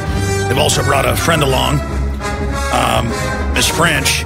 But we're going to be talking more in the future with Tony Farrell. He's got a website going up soon. He's going to be publishing stuff as an open source analyst for the people. And we also need to support him in what he's doing there in Airstrip 1. Tony, you were making the point during the break to myself. You've been out for a week now, or 5-6 days, and no mainstream media in England. You would think this would be newsworthy, that a head analyst at a police department, a guy who was an analyst for the central government, the Home Office, comes out with this, and that they're staying quiet. They don't want folks to look into this.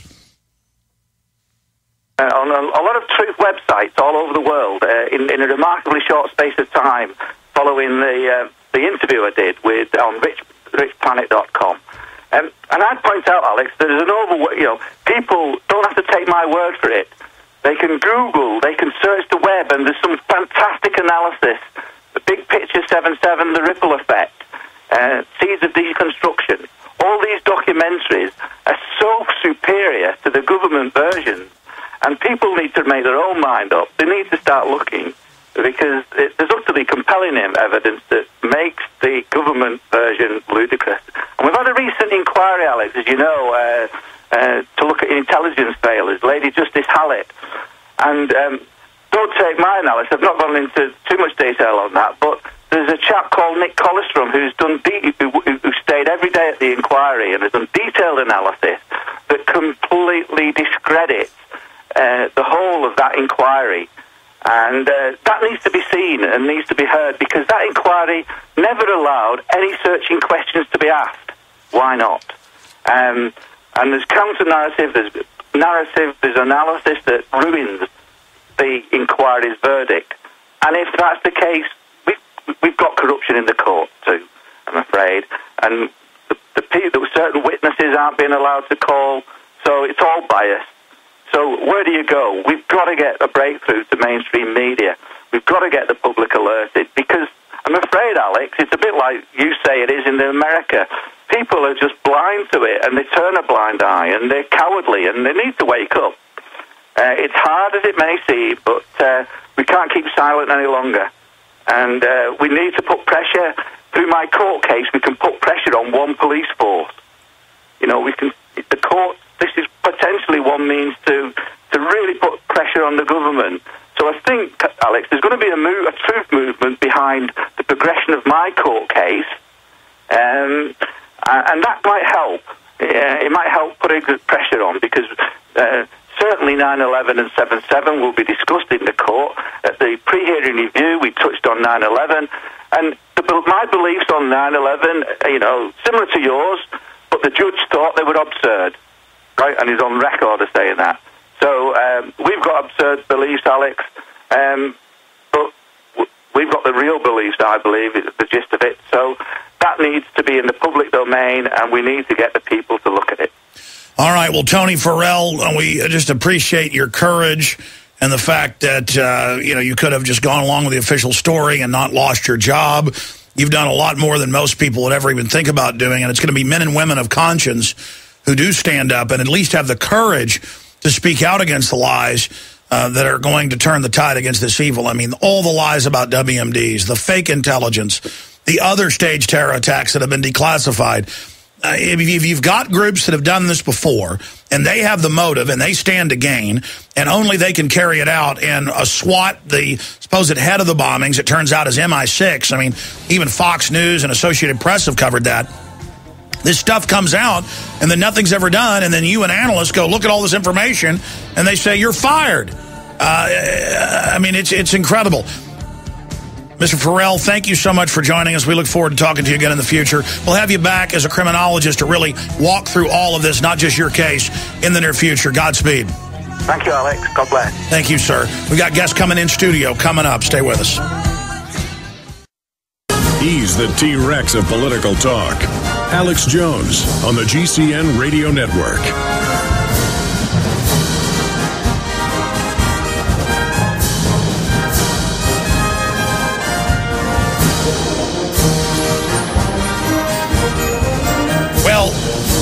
I guess now for a few years I have known Matthew Medina, and I've seen the videos online with Cody Hess. They're great activists, and they're also radio talk show hosts. I can hear them here locally in Austin on 90.1 weeknights, and I just really enjoy listening to their show when I'm driving home later in the evening and tuning into it. So I thought, why not have Matthew Medina and Cody Hess in studio? And they've brought another We Are Change activist, Rachel French, along with them.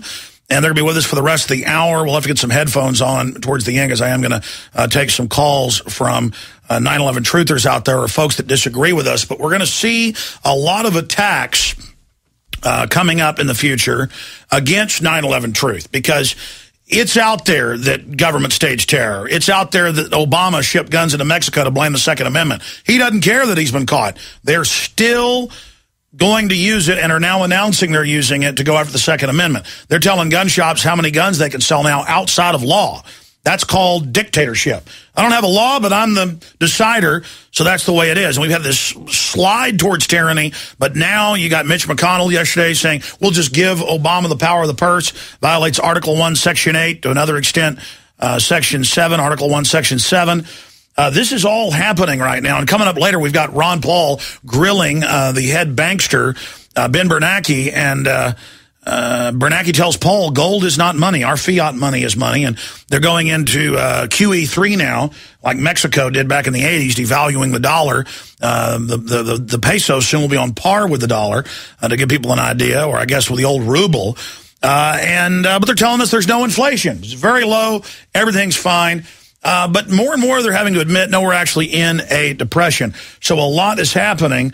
And I don't know where to start with you guys. You're doing a great job down in San Antonio. And there's other people spontaneously all over the country confronting politicians with real questions, involved in activist actions. But Matthew, Cody, and of course, she didn't really want to be interviewed, but we drug her in here. Rachel, just what do you think's most important happening in the world right now?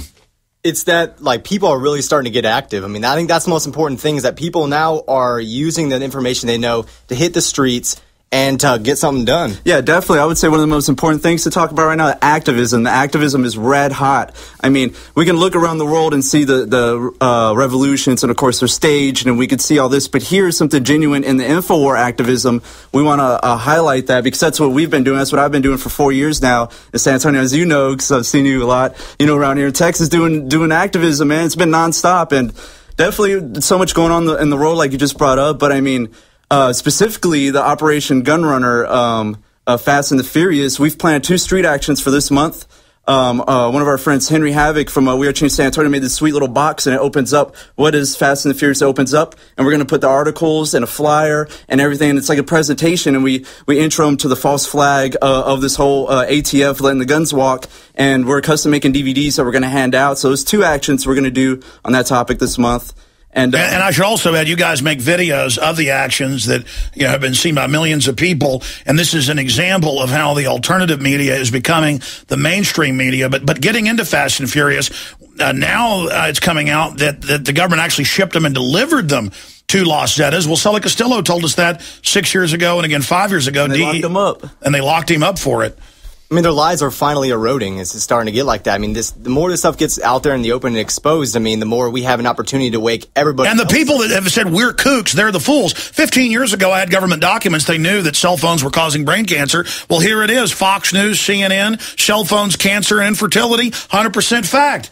See? Yeah. Just like they knew asbestos was bad. If you want to go old school, they know a lot of these things are bad for us, and that's why it's our duty to expose it. And right now is the time. Everybody has information. We're seeing young people waking up when we do street actions. I mean, the people that recognize this the most on the streets of San Antonio are teenagers watching our YouTube videos. So it's a good thing I mean, that's a really positive thing, a bright thing for the future. So definitely encouraging all the listeners to take action. Yeah, the new generation is the way of the future. Like right here, we got an article, Ron Paul, why the young flock to an old idealist. I mean, they try to frame it like he's an old guy, it's old ideals, but really, I mean, this guy's putting everything that all young folk would like. I mean, all the young generation wants to be free. They don't want to live in this tyranny they see, and they see their future eroding. That's what I see. I mean, I'm young. I'm 21 years old. I see, like, 10 years from now, I mean, am I going to have a future? It doesn't look like it. Not if we let these criminals continue to blow stuff up and take our rights and pose as our savior. Rachel, how did you get woken up?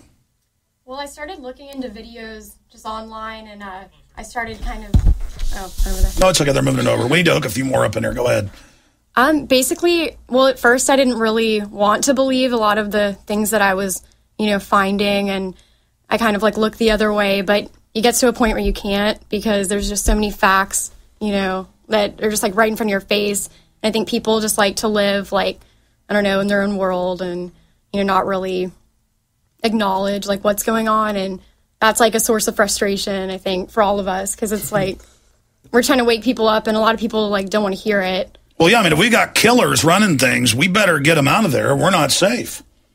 Gotta face reality. Yeah, it's definitely just a basic gut reaction to all this information. I mean, what are we supposed to do? Find out about all this and not do anything? We're just supposed to stay home and play video games? Are we not supposed to get fired up about this? Are we just supposed to get fired up about what, Xbox Live, PS3, watching some HD? I mean, come on, some serious stuff is going on. We need good people to stand up, stand for what's right. And yeah, a lot of people put up a fake front that they don't want to hear this because they're faking it themselves. They're not at inner peace and ready and willing to stand up for those around, to stand for what's good. And that's what we're trying to do. We are Change San Antonio, Truth Exposed Radio, and we're encouraging and highlighting all the other people feeling the same way as us, the guys in Dallas, the Health and Light guys who, I know they got in the top 10, the V for Victory video, where they just plastered posters everywhere. They just made the Global Elites video. The whole Dallas area. They had 2 videos that were just on the front of InfoWars recently in the last week. They're awesome. No, I mean, listen. They got passion. We got passion. And listen, they can't kill or lock us all up, and it's growing exponentially. Yeah. Take Luke Rudkowski. They kicked him out of 9/11 Truth because it was pretty much controlled in New York to a certain extent. I put him on air, said, folks, follow this example.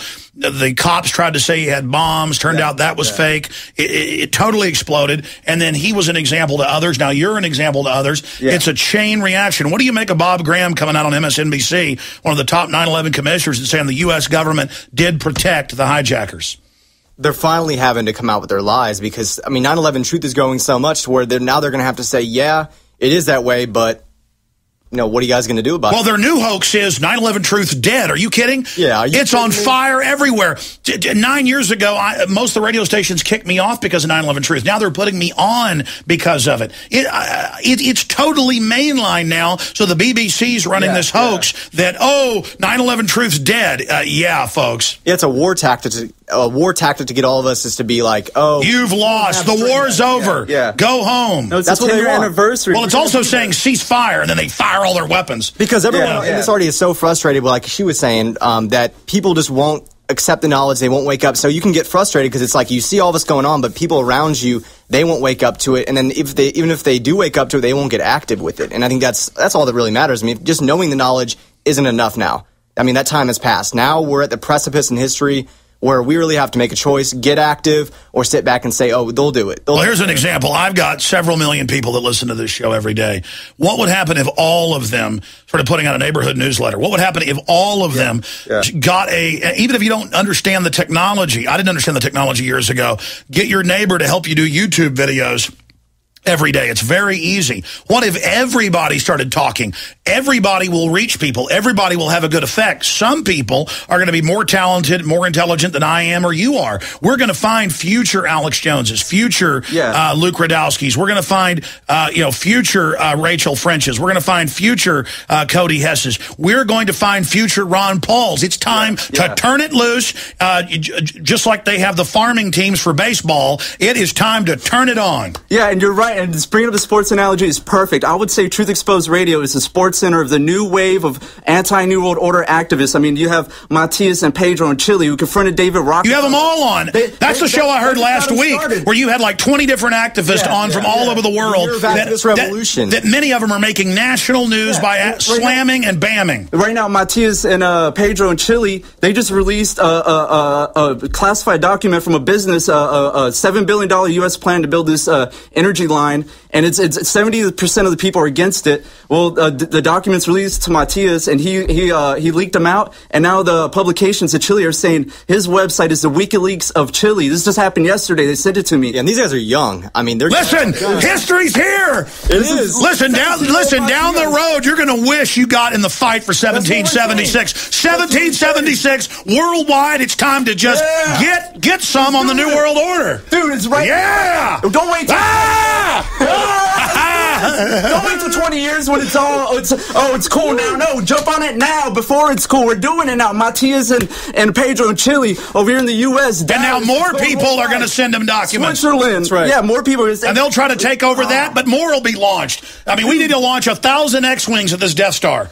Throwing info nuggets in the pond of consciousness of the minds of men is what we're doing. And we're just launching DVDs. We found it out well over 30,000. That's what I've always said. Don't stop. Just fire in all directions. Yeah, I mean, I'm not stopping. If you hand out 100 DVDs and it gets to one person to watch it, I mean, you already woke up a mind. I mean, that's all that matters. I would spend $20 to get 100 DVDs to wake up one person. And that's how we've been surviving, is the fact that people, it's like a family network in We Are Change San Antonio. Different people always pitching in DVDs so we could keep going, and we keep making videos. And for example, our camcorder died last year, and we haven't had a camcorder. We've been using our iPhones.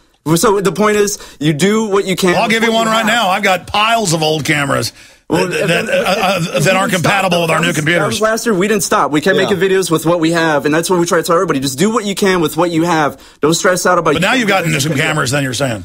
No, we're going to give you some right now then. Okay, that's cool, awesome because we're going to put them to use. The videos are just as important as the action, because the videos show an example of how to get active. It shows that it's easy. I mean, we go out there, we have a good time. We're not out there like, oh, we got to do this. We're like, hey, let's have fun with it. We go. We have a lot of fun. We get active. Well, listen, I got some AK-47s for you in the info war. I've got a bunch of cameras we really can't use because they're not compatible with the latest computers. So we're going to get you some more weapons. That's awesome. But I mean, exactly, all over the place, people are having a huge effect. Stay there. Let's talk about more of what's happening. See if we can't cause an info riot here today. I'm Alex Jones. This is the GCN Radio Network, GCNlive.com.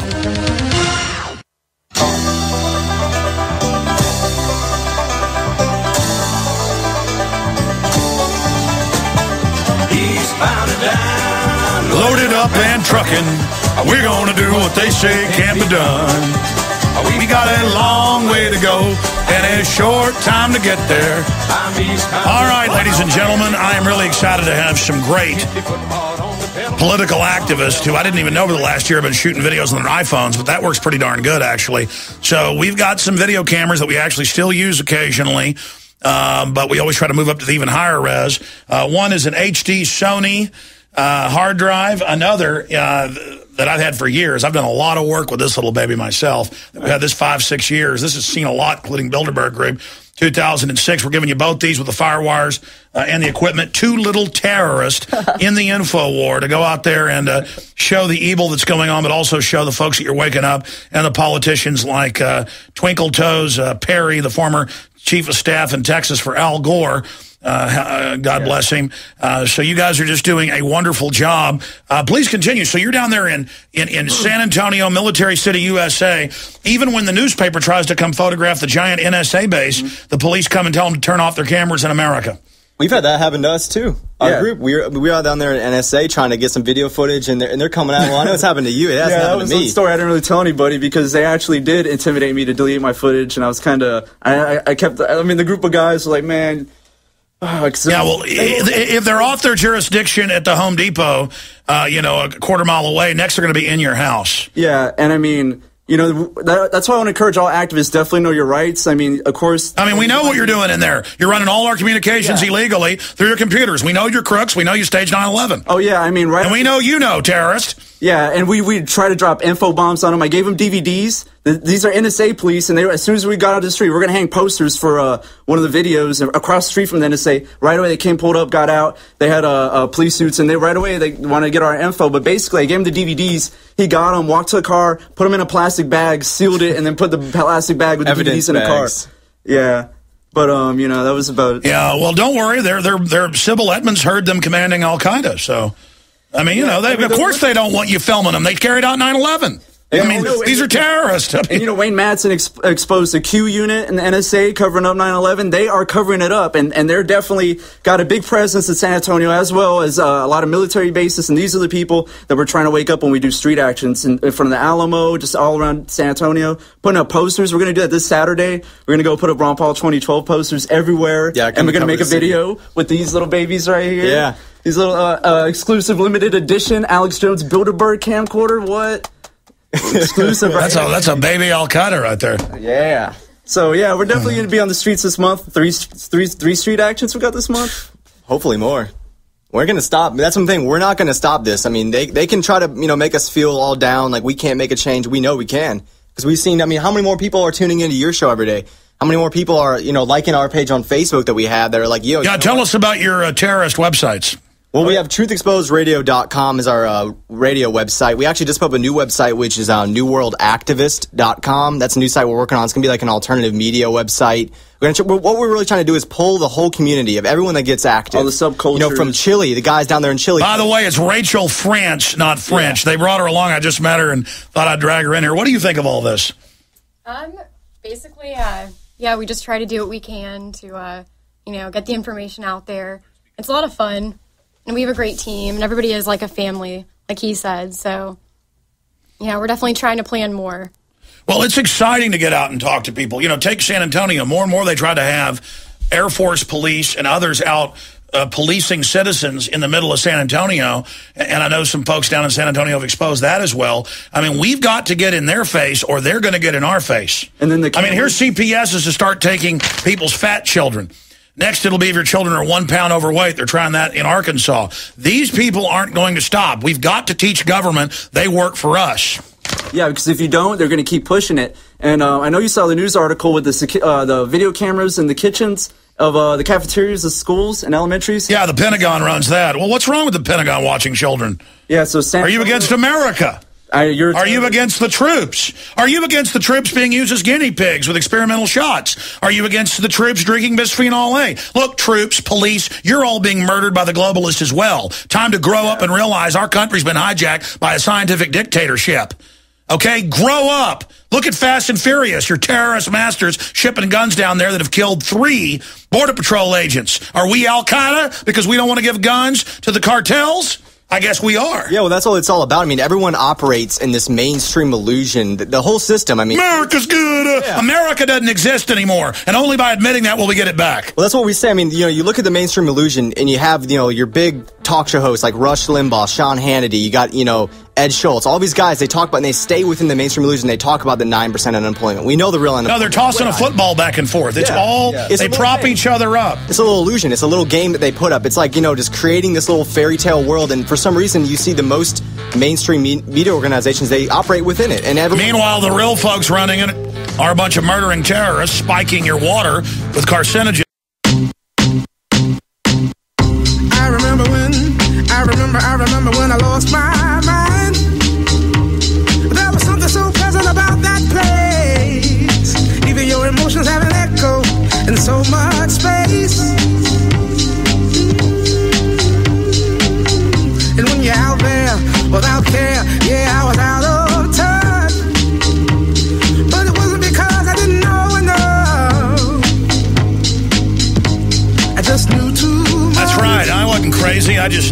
much. Does that make me crazy?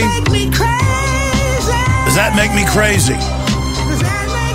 Well, possibly, my friends. Wow, it's great having these folks in studio. It is going to be the young people. It's going to be the middle-aged folks, the old people. It's going to be human beings that stand up and face the facts. And the journey of 1,000 miles does start with a single step. Go over when you're having a barbecue with your neighbors, and they're wanting to tell you about LeBron James or whatever, diversions going on, and say, yeah, that LeBron James, that's real interesting. What about dollar devaluation? What about all these new wars? What about the fact that the president's grabbing dictatorial power? What are we going to do about it? Or are we just people that sit here and watch television and live in this controlled paradigm? And going back to Cody Hess. Cody, you got cut off by the break. We were talking about this false reality and how people are literally in this trance, actually, technically, physically. I mean, that's admitted from watching television and the culture. And if we went to break, you got cut off. Well, yeah, it's just social engineering, basically. I mean, it's this false reality that for some reason, you have the majority of the public still living in. I mean, when they say there's 9.2% unemployment, we all go, not us, obviously, but everyone goes, oh, yeah, 9.2 unemployment. We already know it's way above that. We already know that this whole thing in Libya is a war, yet so many people operate within the mainstream illusion saying, yeah, it's not a war. It's just a kinetic military action. It's just a love. There's love bombs being dropped, like you say. But everyone operates within it. It's ridiculous. And we're always trying to expose the mainstream illusion because, the longer that the mainstream is guiding the world, we will be stuck in this. But the alternative media is on the rise. And we are seeing, we have stuff right here, internet gains on television as public's main news source. We're always talking about it on our show because we're saying social networking is the way to spread news in the future. And that's why they're trying to go to make it illegal to embed YouTube clips. How many people watch cool little, Well, YouTube sets it up for you to do that. People want you to. You can set your channel where you can't embed if you don't want.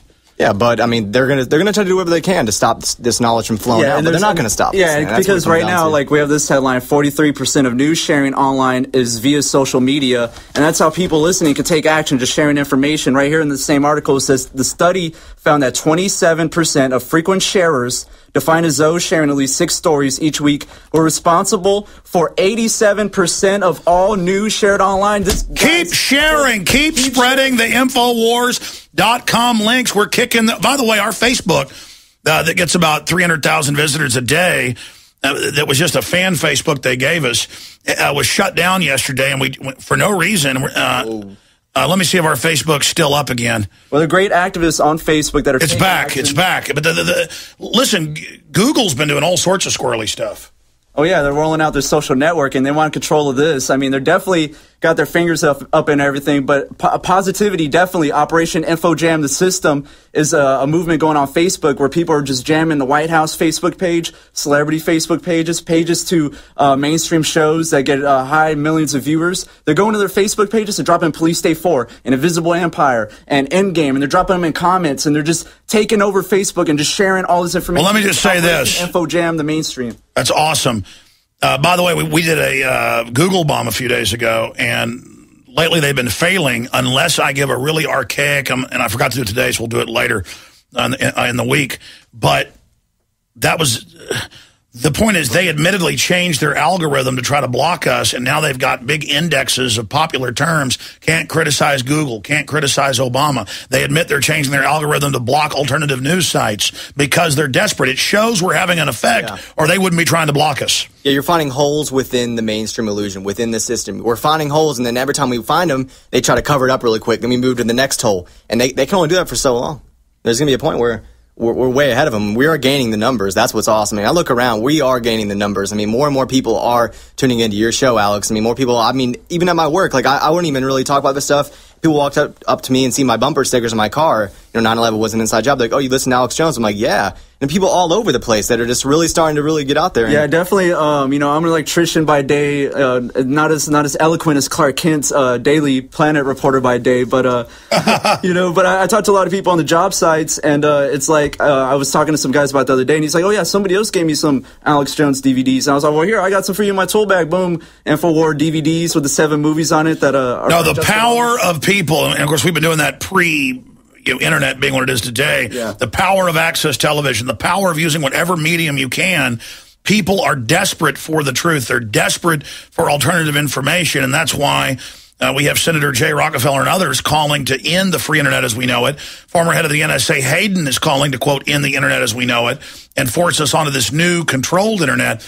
But the genie's already out of the bottle, and we're going to continue, even if they did that, with the person-to-person DVDs, the person-to-person information. If they shut down all that, we'll have local newspapers, just like the Founding Fathers did. Yeah. That's what I was saying. I was like, I dare them to shut down the internet. I mean, that'll just get everybody out there on the streets, and they definitely don't want that because that human-to-human interaction is way stronger than even the internet. Well, again, when I tell this story, I'm not bragging. In fact, it's the opposite because I don't like listening to my show. I don't really like a lot of my delivery. Sometimes I hear part of my show go, that was really good, that was gold. But a lot of times, I do this a lot. I tend to do even better interviews when I'm on somebody else's show or when I'm at home with an iPhone because I'm in here for years. In a way, it almost psychologically becomes stale and oppressive. I don't like doing this. I have dreams about not doing this. I have dreams where I'm a forester or a doctor or an auto mechanic. And in the dream, I wake up and I'm not Alex Jones and I'm so happy. It's the opposite because of the great responsibility. But if I told people the type of phone calls I get, the famous people that call me, I mean, the biggest people there are.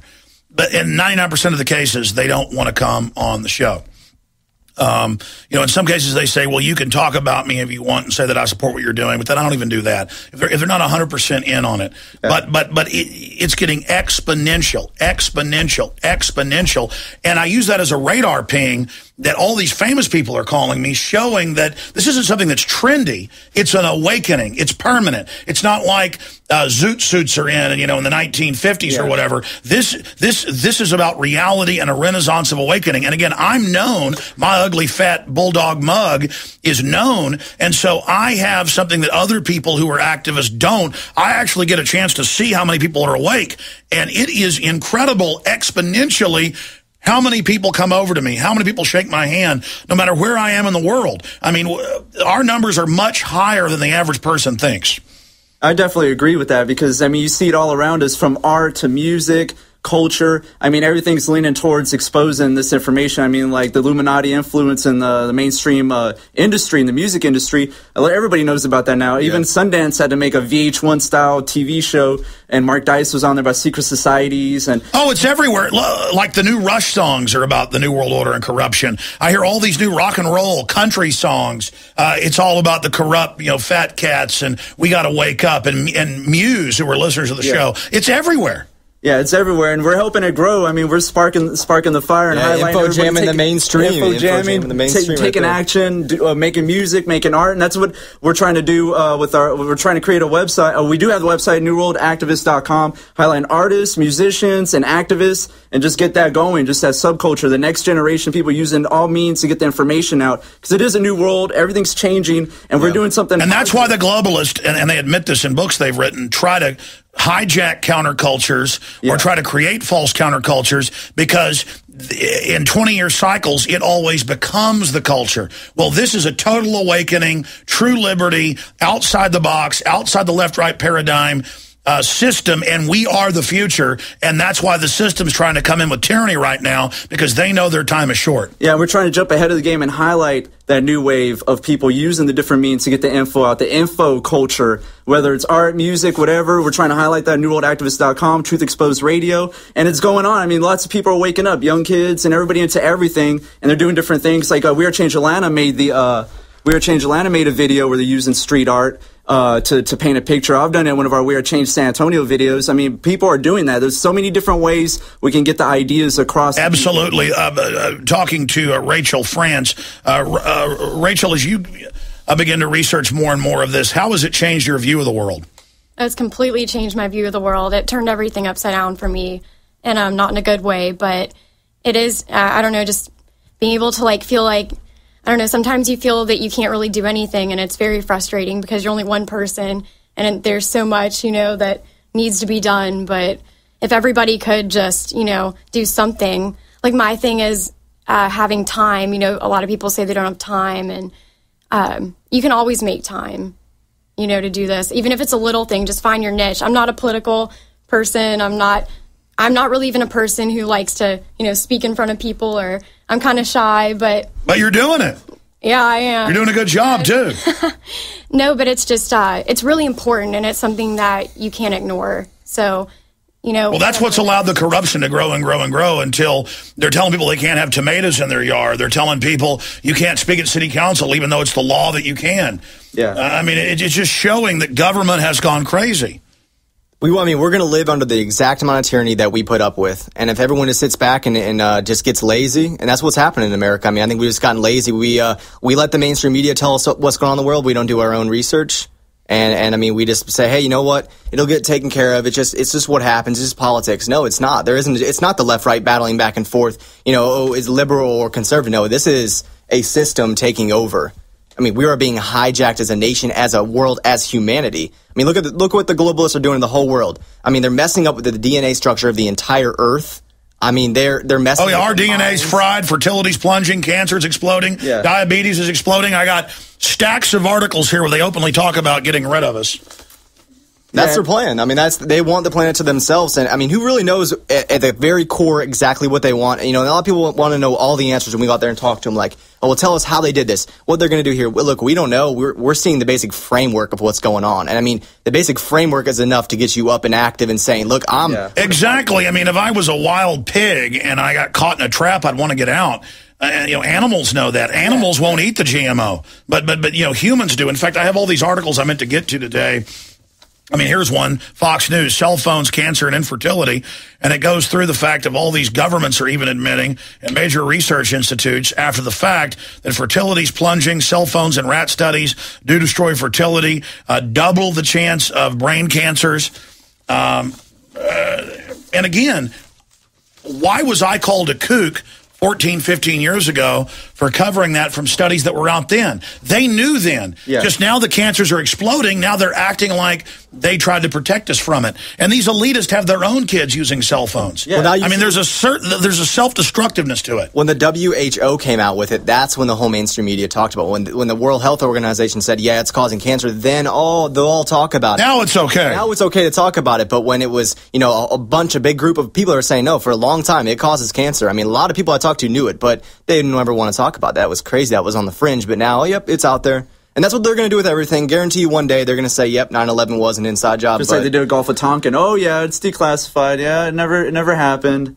It's, you know, way down the line, they kind of tend to leak a little more information. But it's obvious. We're setting a trend. We're ahead of the curve, breaking news articles, doing street actions, you know, like y'all are doing here, breaking the news before it even hits mainstream. We're trying to hit the same information with the streets and really encouraging people to take action. There's so many different ways you can get this information out. We don't have time to waste. They're trying to shut down the internet. They're poisoning us even worse. I mean, forcing these light bulbs in our houses here. You know, it's just, tomorrow's not promised. Tomorrow is not promised. Use today. Get active now, and that's the one message we'd want to say to everybody out there. That's what Truth Exposed Radio is about. That's what humanity is about. It's getting active, not just sitting back and you know, waiting for somebody else. Doesn't matter your beliefs or your ideological beliefs. I mean, we don't discriminate at our show. We're just saying whether you're a Christian, atheist, Muslim, Jew, whatever you are, let's just get together and stand up for what's right and really be humble your heart and look in yourself and see who you are, because that's what's going to shine around you. That's going to be the example of who you are. So as an info warrior, you don't really need to be an info snob speaking to the audience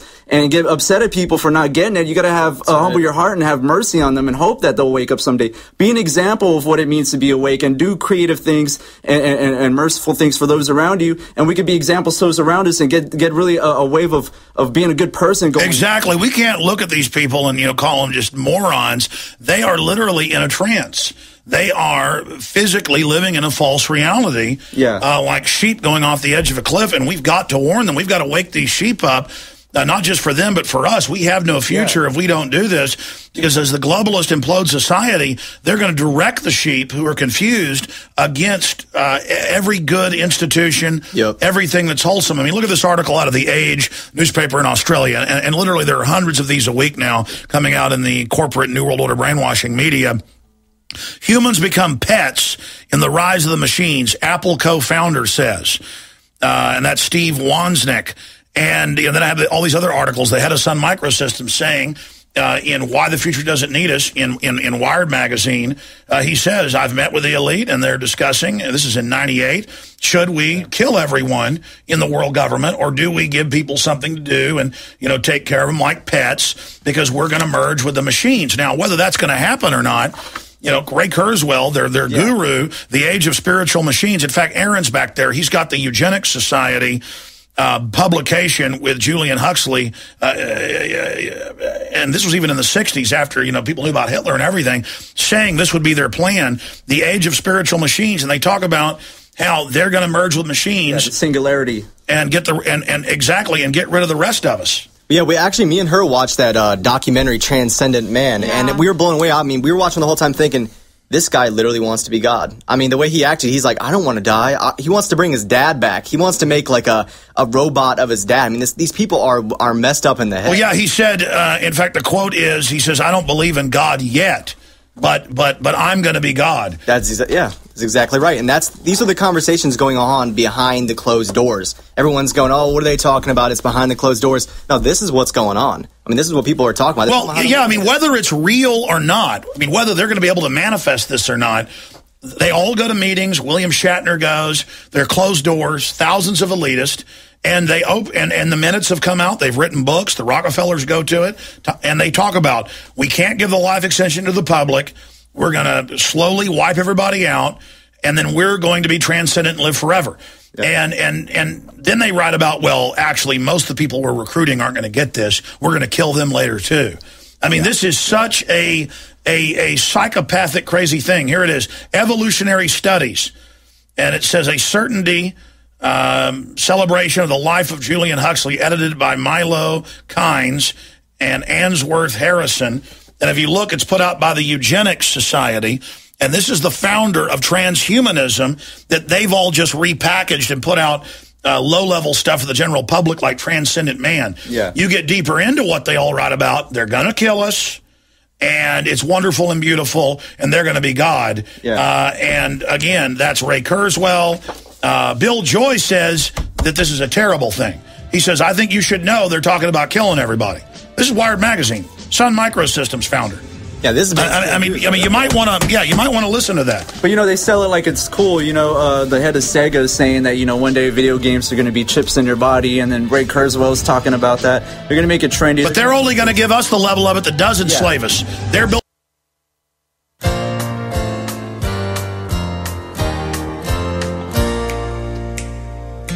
Well, I'm not the kind. I haven't read this worship of Julian Huxley, the former head of the UN UNESCO program that sets the policy for our public schools. I haven't read this one. So Aaron ran in during the break and he said, look, you've got to look at chapter 13 where they say that the UN and Huxley set this up as the new world religion of transhumanism, which is really eugenics. And it says eugenics is the world religion, and this is the religion the elite follow. Now, I'd never seen them say eugenics was their religion. I had always said they behave and act like it's a religion and follow it like a religion. Here they are saying it is their religion.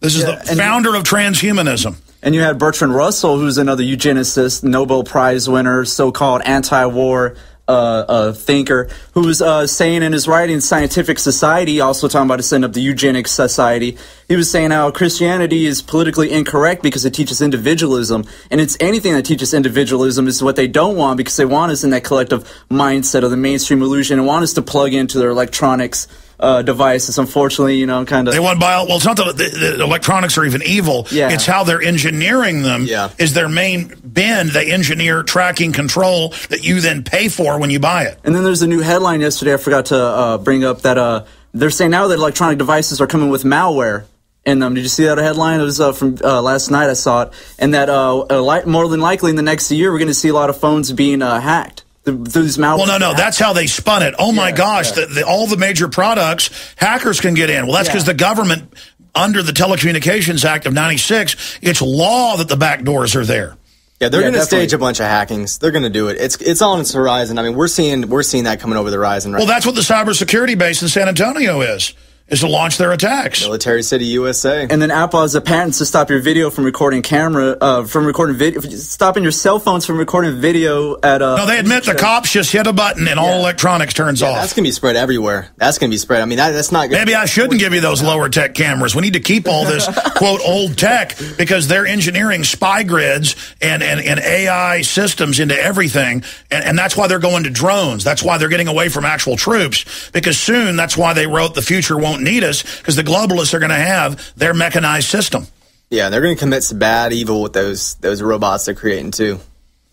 Well, they're trying to keep not evil, peace. Yeah, my bad.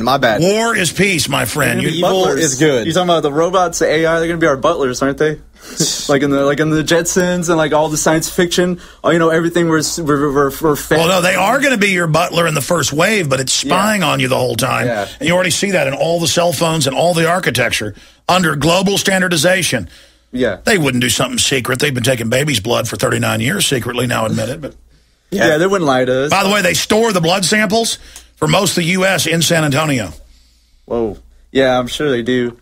And, man, it's insane. Isn't that loving? Yeah, it's loving over there in San Antonio, Military City, USA, with 4 bases and NSA and, oh, my gosh. But we're doing... And Microsoft. And then the university there in San Antonio has a specific cybersecurity course that they've spent millions on. So, I mean, they're definitely gearing out. They're setting up a military factory in San Antonio. And here we are, the rogue little We Are Changed San Antonio family, wandering the streets. Well, you're the white blood cells recognizing the cancer. There we go. And the cancer's saying, no, I'm taking over. My country, my world.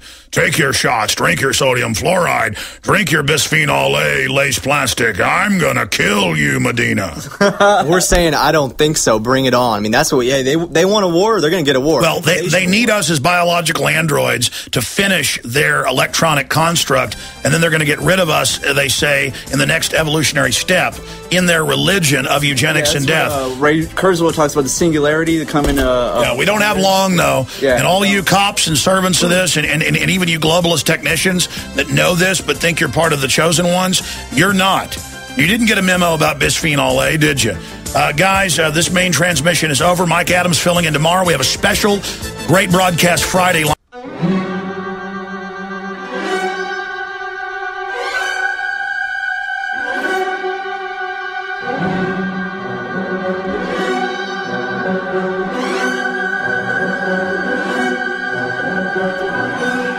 Well, I want to thank Rachel France. I want to thank Matthew Medina and Cody Hess for coming in. You guys are doing a great job. I wanted to get Aaron to pop in because you have the Eugenics Society in this book worshiping Aldous Huxley. This is the progenitor of Ray Kurzweil and all the rest of them saying, if humans are even allowed to stay around, we'll be pets of the globalists that have merged with machines. And, of course, that's the co-founder of Apple saying that. And that's why you have folks like Bill Joy who went to meetings. And he says, I was with 200 top technology owners, and they said, do we kill everybody? I mean, this is all, and the decision's been made, yes. So the cancer's doubled the last 10 years, the diabetes, people are dying all around us. It's only going to get worse. We're all being killed incrementally. Aaron Dykes has now researched this one area probably deeper than I even have. He just has read probably 100 of their own writings. Aaron, they think they've got us. What's your take on this? Well, the eugenics system really is the world state declaring over 100 years ago that they have the right to control our life processes, who gets to breed, who gets to live, who gets to die.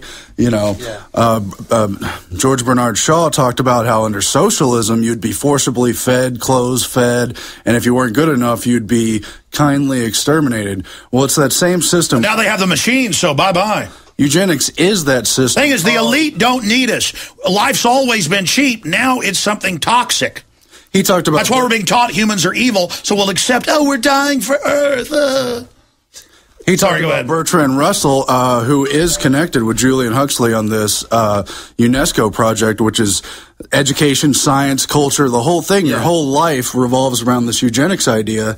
And then here it is in this eugenics society appraisal of Julian Huxley, brother of Aldous Huxley's life.